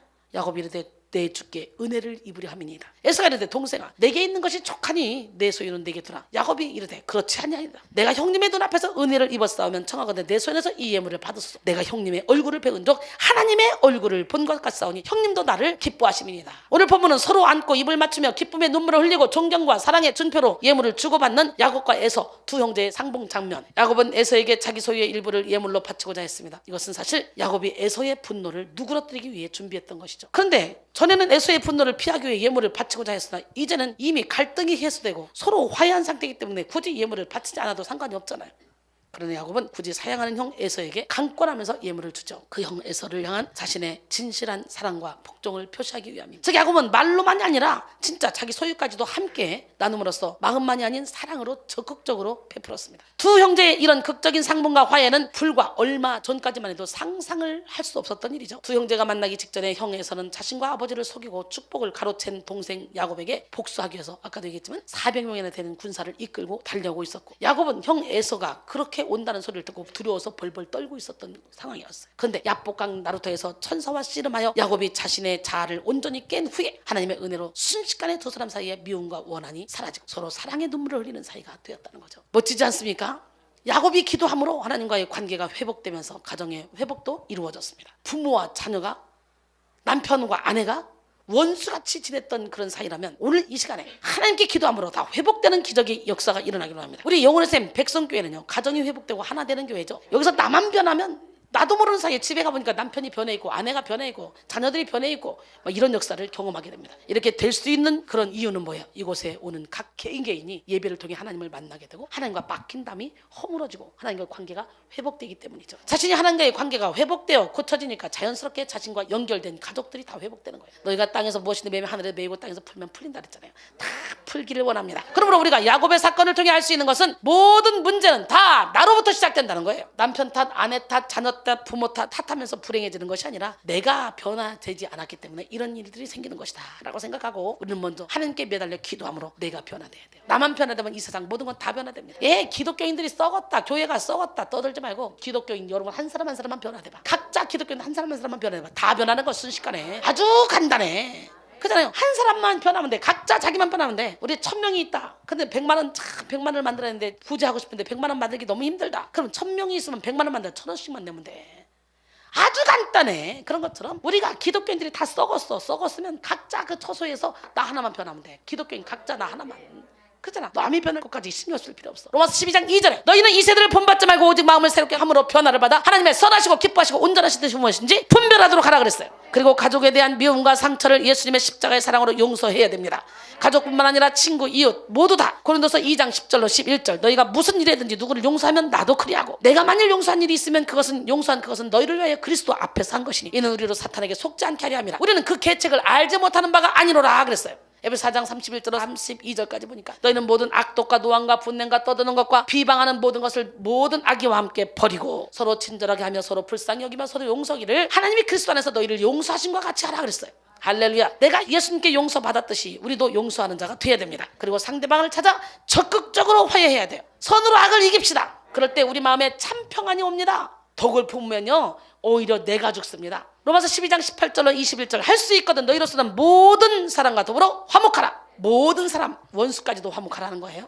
내 사랑하는 자들아 너희가 친히 원수를 갚지 말고 하나님의 진노하심에 맡기라. 기록되었을 때 원수 갚는 것이 내게 있으니 내가 갚으리라고 주께서 말씀하시니라. 내 원수가 줄이거든 먹이고 목마르거든 마시게 하라. 그리함으로 내가 숯불을 그 머리에 쌓아 놓으리라. 악에게 지지 말고 선으로 악을 이기라. 할렐루야. 잠언 10장 12절에 보니까 미움은 다툼을 일으켜도 사랑은 모든 허물을 가리느니라 그랬어요. 잠언 16장 11절에 보니까 노하기를 더디하는 것이 사람의 슬기요 허물을 용서하는 것이 자기의 영광이니라 그랬어요. 그렇기 때문에 나는 여러분 모두가 다 모든 사람을 사랑할 수 있도록 쓴뿌리를 제거하기를 원합니다. 히브리서 2장 14절로 16절은 말씀하시죠. 모든 사람과 더불어 화평함과 거룩함을 따르라. 이것이 없이는 아무도 주를 보지 못하리라. 너희는 하나님의 은혜에 이르지 못하는 자가 없도록 하고 또 쓴뿌리가 나서 괴롭게 하여 많은 사람이 이로 말미암아 더럽게 되지 않게 하며 음행하는 자와 혹 한 그릇 음식을 위하여 장자의 명분을 판 에서와 같이 망령된 자가 없도록 살피라 그랬어요. 물론 야곱이 아주 야비하게 장자권을 뺏었지만 에서를 향해서 망령된 자라는 거예요. 결국은 야곱의 손을 들어준 거예요. 여러분 우리 하나님은 살아계십니다. 교회 안에 한 사람만 쓴뿌리 난 사람이 있으면 그 한 사람으로 인해서 전체가 다 쓴뿌리가 나. 전체가 다 더럽게 되고 괴롭게 된다는 거예요. 그러니까 나 한 사람이 교회를 어지럽힐 수 있다, 나 한 사람이 하나님 나라를 어지럽힐 수 있다, 이걸 알아야 돼. 그래서 우리는 어떻게 입의 문을 지켜야 돼요. 내 쓴뿌리를 입에서 생각나는 대로 막 퍼올리면 안 돼요. 영적 전쟁 중에 회칠한 무덤이 제껴지면서 나도 분별 못하게 여기서 부정적인 생각이 막 올라오고 막 이런 거 올라올 때 입을 지켜야 돼. 내가 생각나는 대로 하고 싶은 대로 막 그냥 짓거리면 되겠어요? 따라합니다. 하나님이요, 내 입에 파수꾼을 세우시고 내 입술의 문을 지키소서. 시편 141편 3절 말씀. 얼마든지 여러분이 의지로 누를 수 있고 그걸 뽑아낼 수 있어요. 상처를 치료받는다고 혈기를 없앤다고 막 승질내고 혈기 부리고 다니면서 혈기 나가느라 그래요? 그 인격이 밑바닥이지. 밑바닥이지. 무식한 거지 그거. 누구나 다 쏟고 나가게 그러면 에따 그렇게 다 들이게 받고 나가면 상처를 받잖아. 그러니까 나로 인해서 딴 사람이 실족한다? 나로 인해 딴 사람이 실족해서 넘어지면요, 차라리 연자맷돌이 그 목에 달려서 바다에 던져짐이 낫대. 그 다음에 속사람이 변화되었습니다. 야곱은 쥐는 종종 약자의 대명사로 불립니다. 속담에 도간에 든 쥐, 고양이 앞에 쥐 이런 말 있죠. 요즘은요 또 센 고양이도 센 쥐도 있더라고요. 엄마 쥐와 애기 쥐가 길을 가는데 갑자기 고양이가 나타났어요. 애기 쥐는 놀래가지고 엄마 쥐 뒤로 숨었어요. 근데 엄마 쥐는 당당하게 고양이 앞으로 가요. 망망! 망! 망망망망! 망! 그랬더니 고양이가 슬그머니 피해서 도망가요. 그런 쥐도 있긴 있어요. 그러나 어쨌든 도간에 든 쥐, 고양이 앞에 쥐라 그런 표현을 하는데요. 쥐의 신세를 잘 보여주는데 이솝 우화에 요술쟁이와 생쥐라는 이야기가 있습니다. 생쥐 한 마리가 요술쟁이의 집에 살았습니다. 공교롭게도 그 집에 고양이도 있어서 생쥐는 공포에 질렸습니다. 요술쟁이는 불쌍하게 생각한 나머지 생쥐의 겉모습을 고양이로 싹 바꿔줬어요. 그랬더니 이번에는 개를 무서워하는 거예요. 그래서 고양이 모양의 생쥐를 다시 개로 만들어줬습니다. 그때 이번에는 호랑이가 무섭다고 난리예요. 실망한 요술쟁이는 이렇게 말했습니다. 너는 겉모습만 바뀌었지 속은 언제나 생쥐의 마음이니 무엇으로 변해도 가망성이 없다. 다시 생쥐가 되거라. 그렇습니다. 믿음이란 단지 겉모습이 아니라 속마음의 변화를 뜻합니다. 해결점은 생쥐의 겉모습이 아니라 속마음이 거듭나는 데 있습니다. 속사람은 헬라식 표현으로 마음을 이야기하는데요, 철학자 필러는 마음을 가리켜 사람 속의 사람이다 그랬어요. 헬라시대 사람들은 마음을 속사람이라고 표현했습니다. 구약의 사람은 외모를 보지만 나 여호와는 중심을 본다 이런 말이 있잖아요. 우리 하나님께서 사람은 외모를 보지만 나 여호와는 중심을 본다. 중심이 속사람이죠. 속사람은 우리들의 내면입니다. 때로는 자기 자신도 보지 못한 마음의 중심, 이것이 속사람인데요, 세상은 겉사람에 초점을 두기 때문에 육에 속한 삶을 살죠. 그래서 지식, 성취, 업적, 외모, 환경 등등을 추구하면서 육신의 정욕, 안목의 정욕, 이생의 자랑을 따라 살아갑니다. 그러다가 낙심하고 무너지고 포기하고 쓰러지죠. 그러나 우리는 먼저 속사람이 강건해야 돼. 우리의 겉사람은 장막집일 뿐이야. 고린도서 5장 1절에 만일 땅에 있는 우리의 장막집이 무너지면 하나님께서 지으신 집, 곧 손으로 지은 것이 아니오 하늘에 있는 영원한 집이 우리에게 있는 줄 아느니라. 할렐루야. 그렇기 때문에 죽음이 두렵지 않아요. 계시록 14장 13절 보니까 또 내가 들으니 하늘에서 음성이 나서 이르되 기록하라. 지금 이후로 주 안에서 죽는 자들은 복이 있도다 하심에 성령이 이르시되 그렇다. 그들이 수고를 그치고 쉬리니 이는 그들이 행한 일이 그들을 따름이라. 놀래봐시자. 여러분, 예수 믿고 지금 이후로 주 안에서 죽으면 복이 있다는 거예요. 예수 믿지 않고 죽는 게 무슨 문제지? 예수 믿고 죽는 자는 지금 이후로 죽는다면 복이 있대. 왜? 그동안에 내가 행했던 것이 나를 따라온다네. 죽을 때 빈손으로 가잖아. 아무것도 못 가져가. 그런데요, 내가 전도하죠, 내가 예물 드리죠, 성전 건축에 애쓰죠, 내가 꽃꽂이 하죠, 내가 봉사하죠, 여러 가지 하나님을 위해 했던 것들은요 나를 따라온다. 우와. 그러니 은혜를 받으면 받을수록 우리는 어떻게 눈에 보이는 걸 쫓아가는 게 아니라 가치관을 하늘에 두고 하늘에다 심는 거지. 그래서 마태복음 6장 19절 이하에 보니까 너희 보물을 땅에 쌓아두지 말라. 거기는 좀과 동록이 해하며 도둑이 구멍을 두고 도둑질하느니라. 오직 너희 보물을 하늘에 쌓아두라. 오직 너희를 위하여 너희 보물을 하늘에 쌓아두라. 거기는 좀이나 동록이 해하지 못하고 도둑이 구멍을 뚫고 도둑질도 못하느니라. 물질이 있는 곳에 내 마음이 있는지라. 하나님과 재물 겸하여 섬길 수 없느니라. 그렇게 말씀하시잖아요. 할렐루야. 우리는 속사람을 강건하게 해야 돼요. 고린도서 4장 16절로 18절 그러므로 우리가 낙심하지 않으니 우리의 겉사람은 낡아지나 우리의 속사람은 날로 새로워지도다. 우리가 잠시 받는 환난에 경한 것이 지극히 크고 영원한 영광에 중한 것을 우리에게 이루게 하미니 우리가 주목하는 것은 보이는 것이 아니요 보이지 않는 것이니 보이는 것은 잠깐이요 보이지 않는 것은 영원합니다. 보이지 않는 걸 볼 수 있는 영의 눈이 열리기를 원합니다.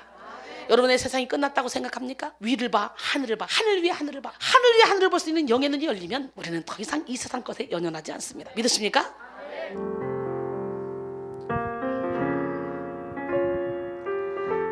내 세상이 끝났을 때 두려움과 어두움 이유 모를 답답함이 내 생명을 짓누를 그때 포기하고 싶어질 때 외로움과 품들러 썩어가는 세상 속에 무기력히 내가 던져질 때 위를 봐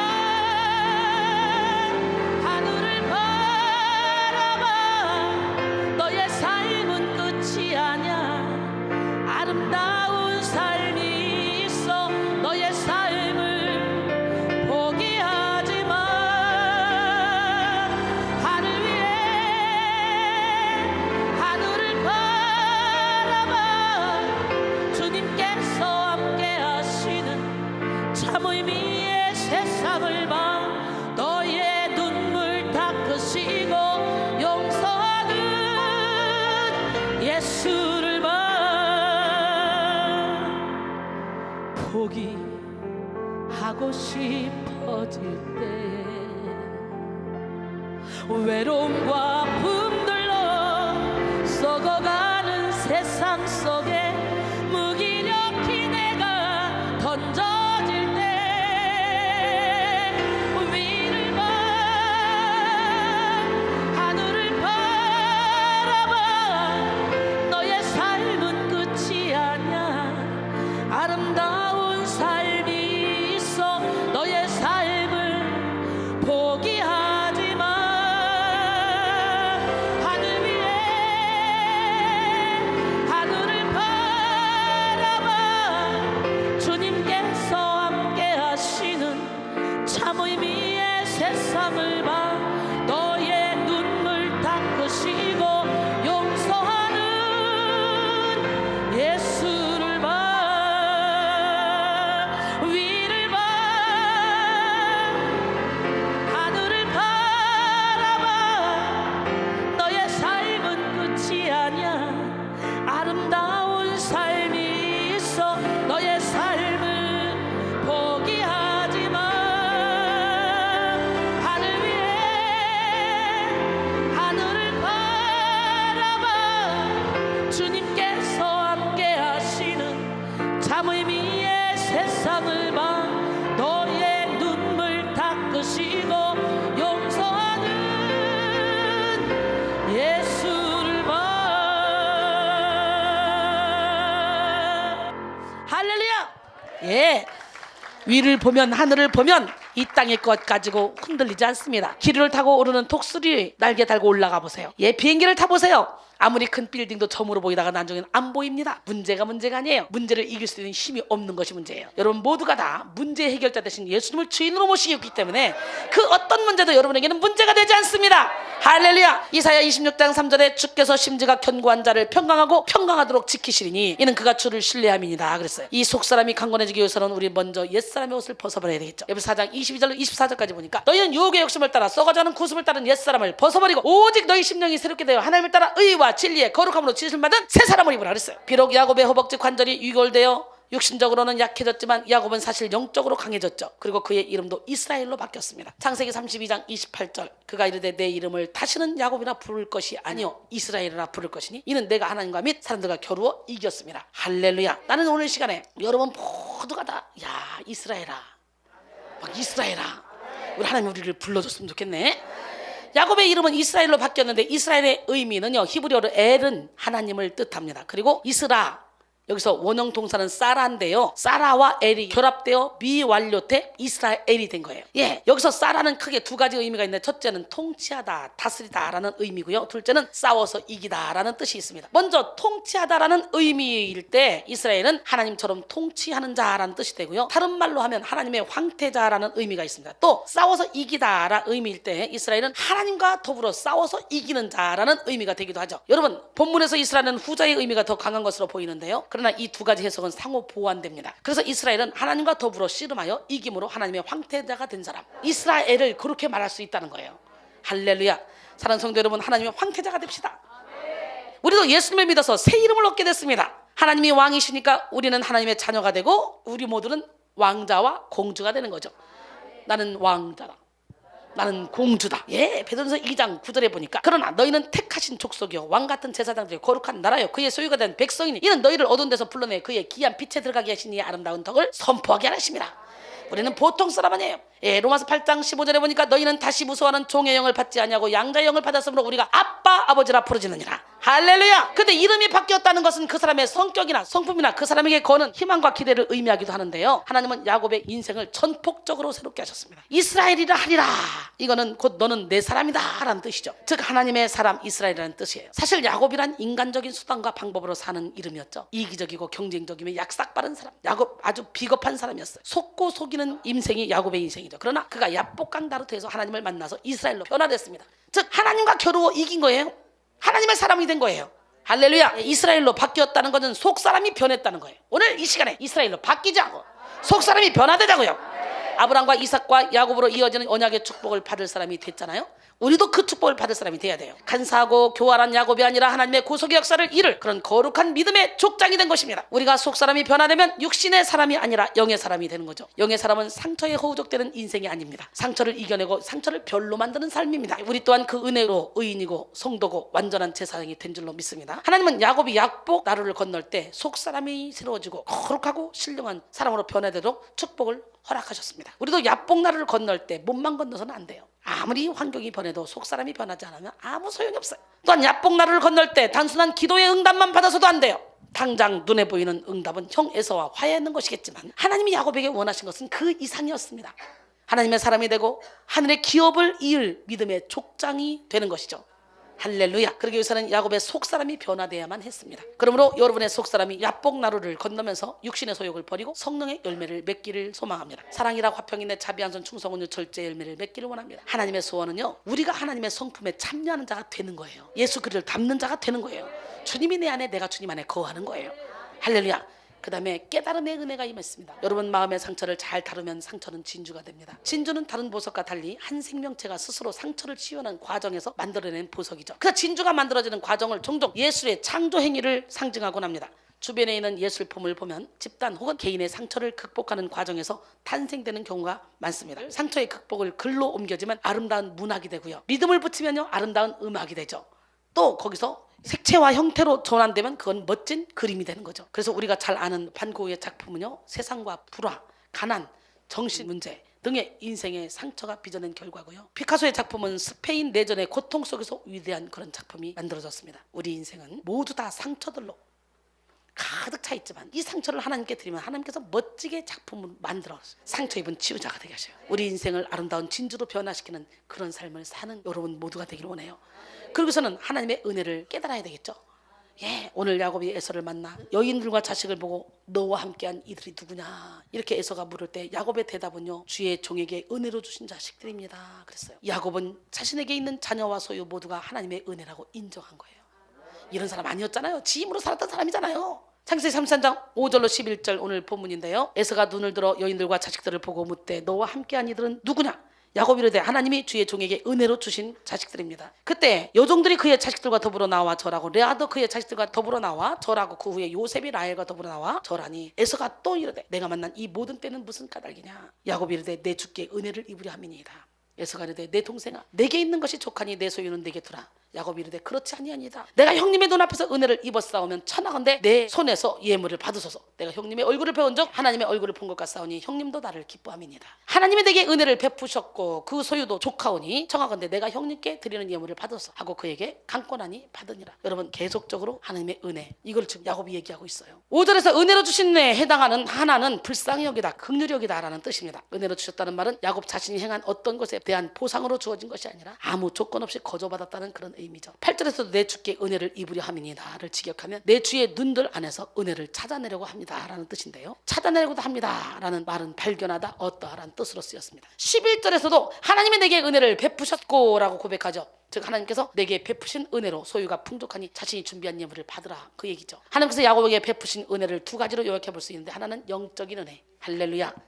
하나님께서 베델 언약을 주셨을 뿐만 아니라 야곱이 밧단아람에서 다시 나올 때까지 그를 지키셨습니다. 다른 하나는 물질적인 은혜. 나는 오늘 시간에 여러분 모두가 다 영적인 은혜, 물질적인 은혜를 받기를 원합니다.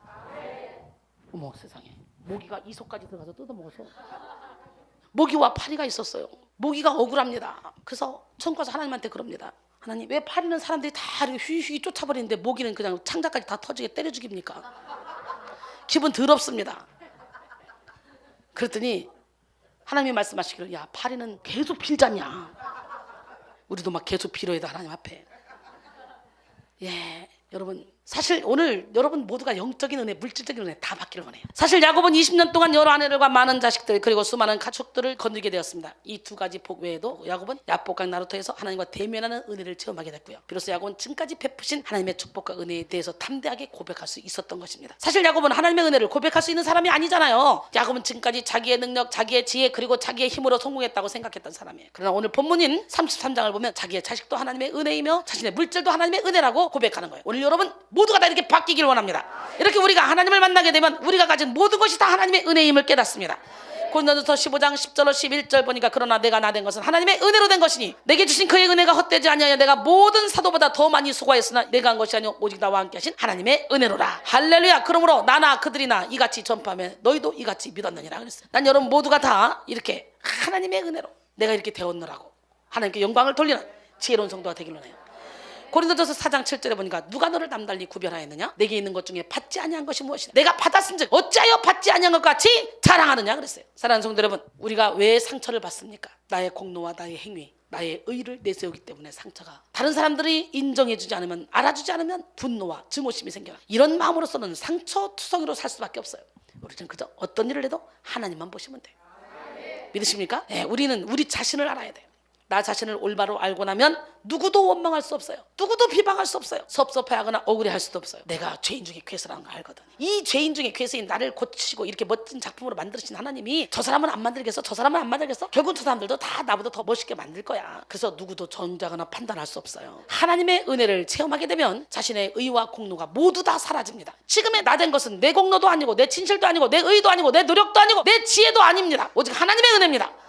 그래서 바울은 항상 나의 나 된 것은 하나님의 은혜라고 고백하죠. 저 역시 마찬가지입니다. 이야, 제가 그렇게 세상을 좋아했잖아요. 누구보다도. 나이트클럽은 나의 목자, 노래방은 나의 목자, 주식은 회예요. 커피를 한 잔 마셔도 송추, 장흥, 양수리, 양평, 정평 막 분위기 좋은 데서 막 흔들면서 먹고, 예, 참 세상을 누리며 화려하게 살았어요.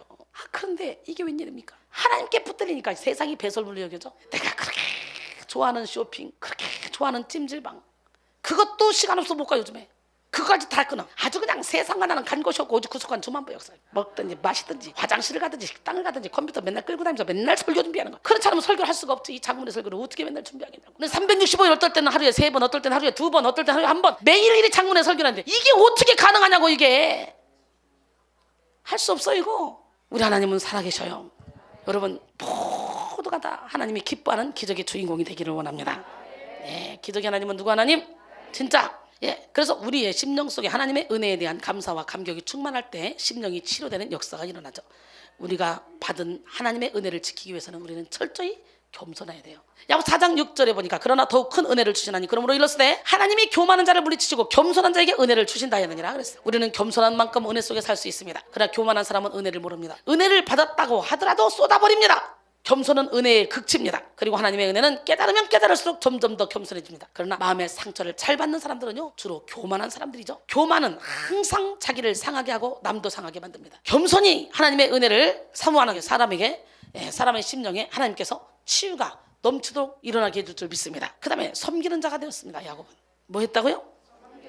고대 근동사에서 예물은 주로 상호간의 우호 및 화해의 증표로 사용됐어요. 그래서 선물은 사람의 마음을 산다 그랬어요. 따라서 예물을 상대방이 흔쾌히 받아들이면 화해와 친밀한 관계가 형성되는 것이고 반대로 거절하면 화해할 의사가 없다는 얘기죠. 그러므로 야곱이 형 에서에게 예물을 준 것은 단순히 환심을 사기 위한 것이 아니었습니다. 이는 모든 적대 관계를 청산하고 새롭게 화해된 관계로서 개선을 바란다는 의미입니다. 사실 야곱은 이런 사람이 아니었어요. 야곱은 지금까지는 수단과 방법을 가리지 아니하고 다른 사람의 것을 빼앗으며 살았습니다. 형의 장자권과 축복권을 빼앗고 라반의 양떼를 빼앗으며 살았던 사람이죠. 그런데 이제 야곱은 형을 만나서 물질을 나누고 있습니다. 이 얼마나 큰 변화입니까? 여러분, 다른 사람을 향하여 섬기고 봉사하고 관용할 때 우리의 심령의 상처가 치료되는 줄 믿습니다. 실제로 다른 사람들을 잘 섬기고 열심히 봉사하는 사람치고 우울증이나 한을 품고 살거나 마음의 큰 상처 속에 사는 사람은 별로 없어요. 섬길 때 자기 애와 자기 연민에서 벗어나서 다른 사람을 생각하게 됩니다. 잠언 11장 24절 25절 흩어 구제하여도 더욱 구하게 되는 일이 있나니 과도히 아껴도 가난하게 될 뿐이라. 구제를 좋아하는 자는 풍족하여질 것이요 남을 윤택하게 하는 자는 자기도 윤택하여지리라 그랬어요. 우리는 나의 상처에 집중하다 보면 상처에 빠져버릴 수 있지만 다른 사람을 섬길 때 다른 사람의 상처를 돌아볼 수 있게 됩니다. 그래서 우리는 섬김의 삶을 살아가야 돼요. 사실 섬김은 예수님께서 가르쳐주신 주요 주제입니다. 예수님은 죽기 전날까지 허리에 수건을 두르시고 제자들에게 섬김의 본을 보여주시려고 발을 씻기셨습니다. 왜 이토록 섬김을 강조하셨던 것일까? 섬김은 모두를 행복하게 하는 유일한 길입니다. 섬김의 삶 10계명이 있습니다. 항상 힘들게 하는 자가 되지 말고 늘 힘이 되어주는 사람이 되기를 힘쓰라. 두 번째, 항상 끌려다니는 자가 되지 말고 늘 이끌어주는 사람이 되기를 힘쓰라. 세 번째, 항상 돌봐줘야 될 수준에 머물지 말고 늘 돌봐주는 사람으로 성장하기를 힘쓰라. 네 번째, 항상 넘어지는 자가 되지 말고 늘 세워주는 자가 되기를 힘쓰라. 다섯 번째, 항상 받기만 하는 자가 되지 말고 주는 것에 늘 넉넉한 사람이 되기를 힘쓰라. 여섯 번째, 항상 약점만 보고 불평하는 자가 되지 말고 늘 장점만 보고 사랑하는 사람이 되라. 항상 할 수 없다고 포기하는 자가 되지 말고 늘 희망을 주는 사람이 되기를 힘쓰라. 항상 상처받고 꼬여있는 자가 되지 말고 늘 회복하고 풀어주는 그런 사람이 되기를 힘쓰라. 항상 분열시키는 자가 되지 말고 늘 하나 되게 만드는 그런 사람이 되기를 힘쓰라. 항상 열받게 하는 자가 되지 말고 늘 웃음을 선사하는 사람이 되기를 힘쓰라. 이 10개 다 여러분 몇 개야? 누구만 보면 열받아 쳐다보면. 열받게 하는 그런 사람이 되면 안 돼요. 그러면 섬김이란 무엇입니까? 섬김은 스스로 설 수 없는 사람을 돕는 것입니다.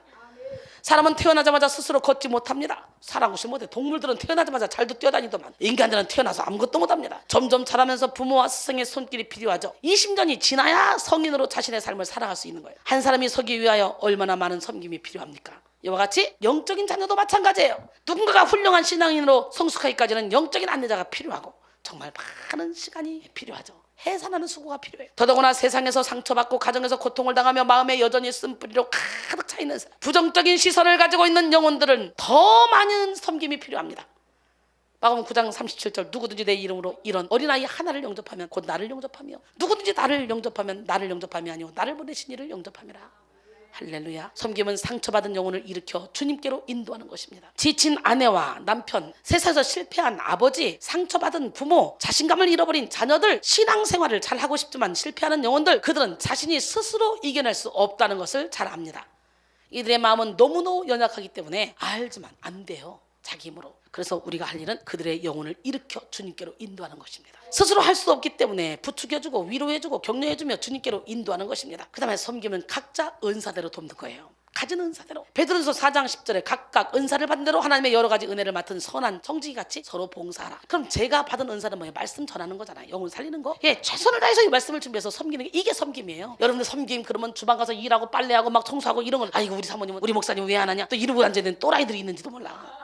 그게 섬김이 아니에요. 섬김마다 다 달라요. 섬김의 은사가. 로마서 12장 6절로 8절 보니까 우리에게 주신 은혜대로 받은 은사가 각각 다르니 혹 예언이면 믿음의 분수대로, 혹 섬기는 일이면 섬기는 일로, 혹 가르치는 자면 가르치는 일로, 혹 위로하는 자면 위로하는 일로, 구제하는 자는 성실함으로, 다스린 자는 부지런함으로, 긍휼을 베푸는 자는 즐거움으로 할 것이라 그랬어요. 우리는 하나님 우리에게 각각 준 은사대로 최선을 다해서 섬겨야 돼요. 각각 우리에게 은사를 주신 것은 다른 사람을 섬기게 하기 위함이에요. 그래서 물질을 받은 자는 물질로 섬기고, 기도하는 사람은 중보기도로 섬기고, 각자에게 맡겨준 달란트와 은사대로 쓰임 받으면 되는 거예요. 누가복음 2장 36절로 37절인가 과부가 되고 84세가 되었더라. 이 사람이 성전을 떠나지 아니하고 주야로 금식하며 기도함으로 섬겼다 그랬어요. 이렇게 기도함으로 섬기는 게 다 들리다고.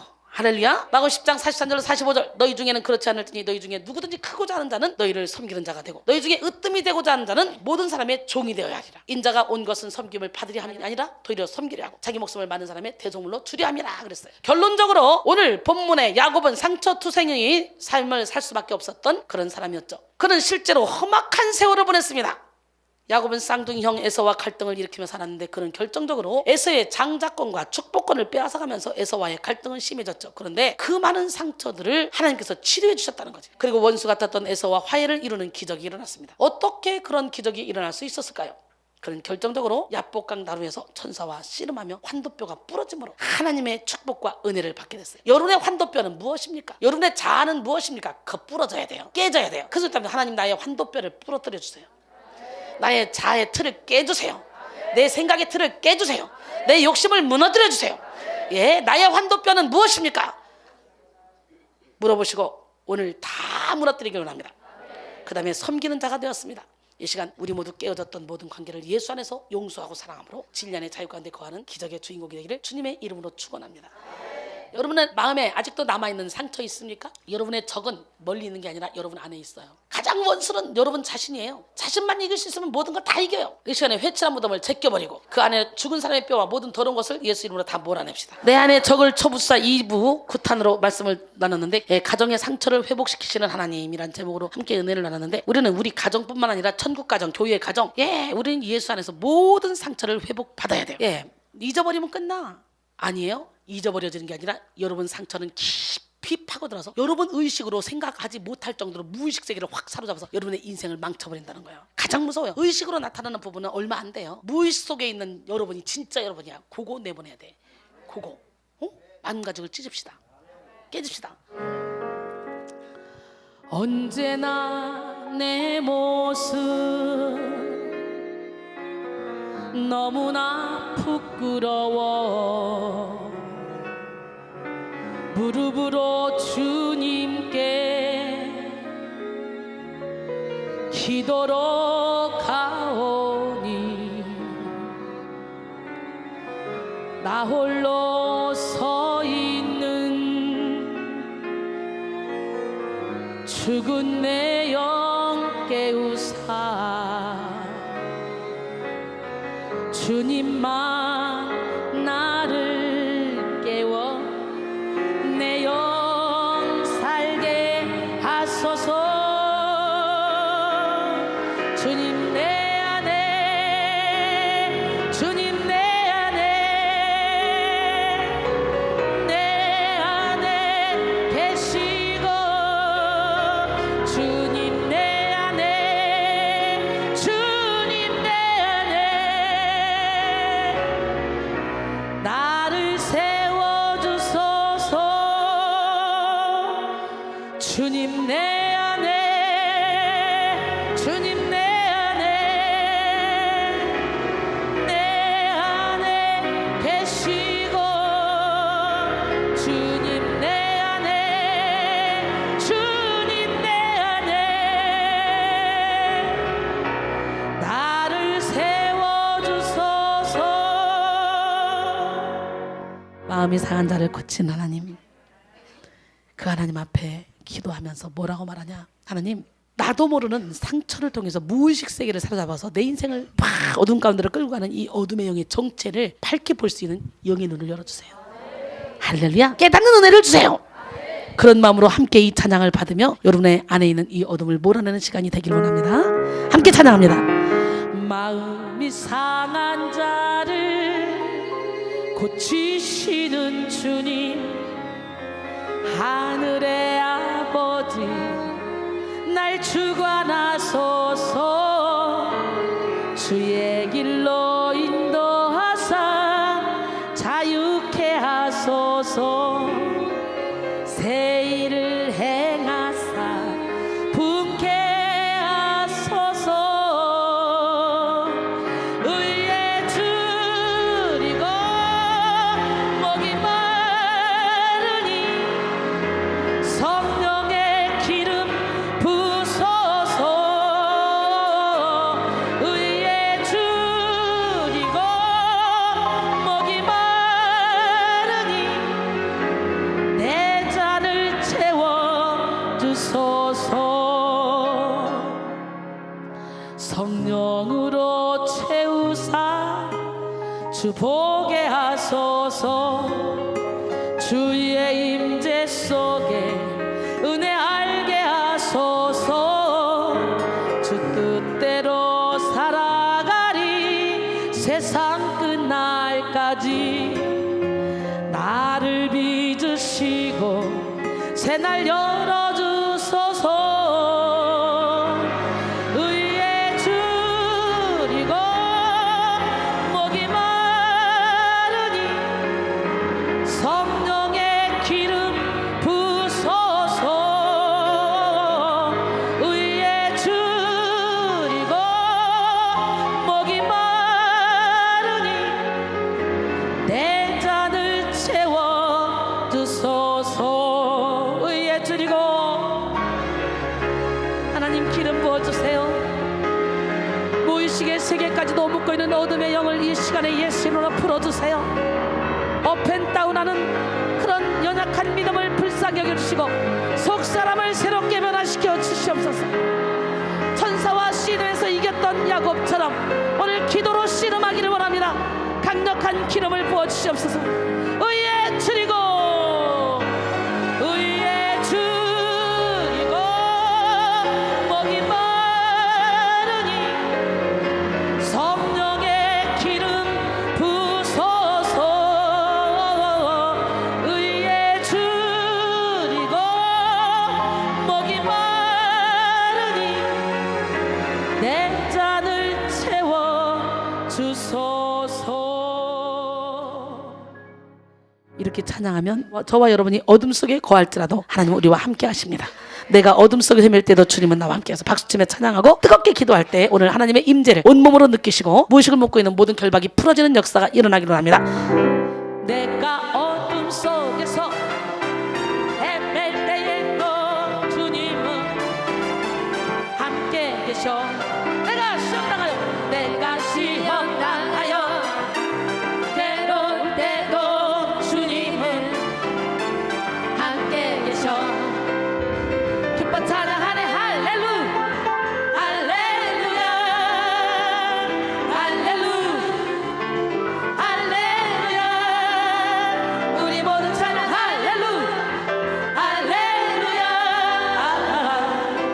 주님 나와 함께 계시네. 힘이 없고 연약한 사람들에게 주님은 함께 계셔. 세상 모든 형제와 자매들에게 주님은 함께 계셔. 기뻐 찬양하네. 할렐루 할렐루야 할렐루 할렐루야. 우리 모두 찬양 할렐루 할렐루야. 주님 나와 함께 계시네. 힘이 없고 연약한 사람들에게 주님은 함께 계십니다. 함께 계셔. 세상 모든 형제와 자매들에게 주님은 함께 계셔. 기뻐 찬양하네. 할렐루 할렐루야 할렐루 할렐루야. 우리 모두 찬양 할렐루 할렐루야. 주님 나와 함께 계시네. 기뻐 찬양하네. 할렐루 할렐루야 할렐루 할렐루야.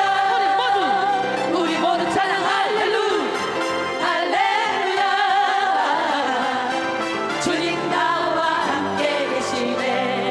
내 진정 사모하는 친구가 되신 구주 예수님은 아름다워라.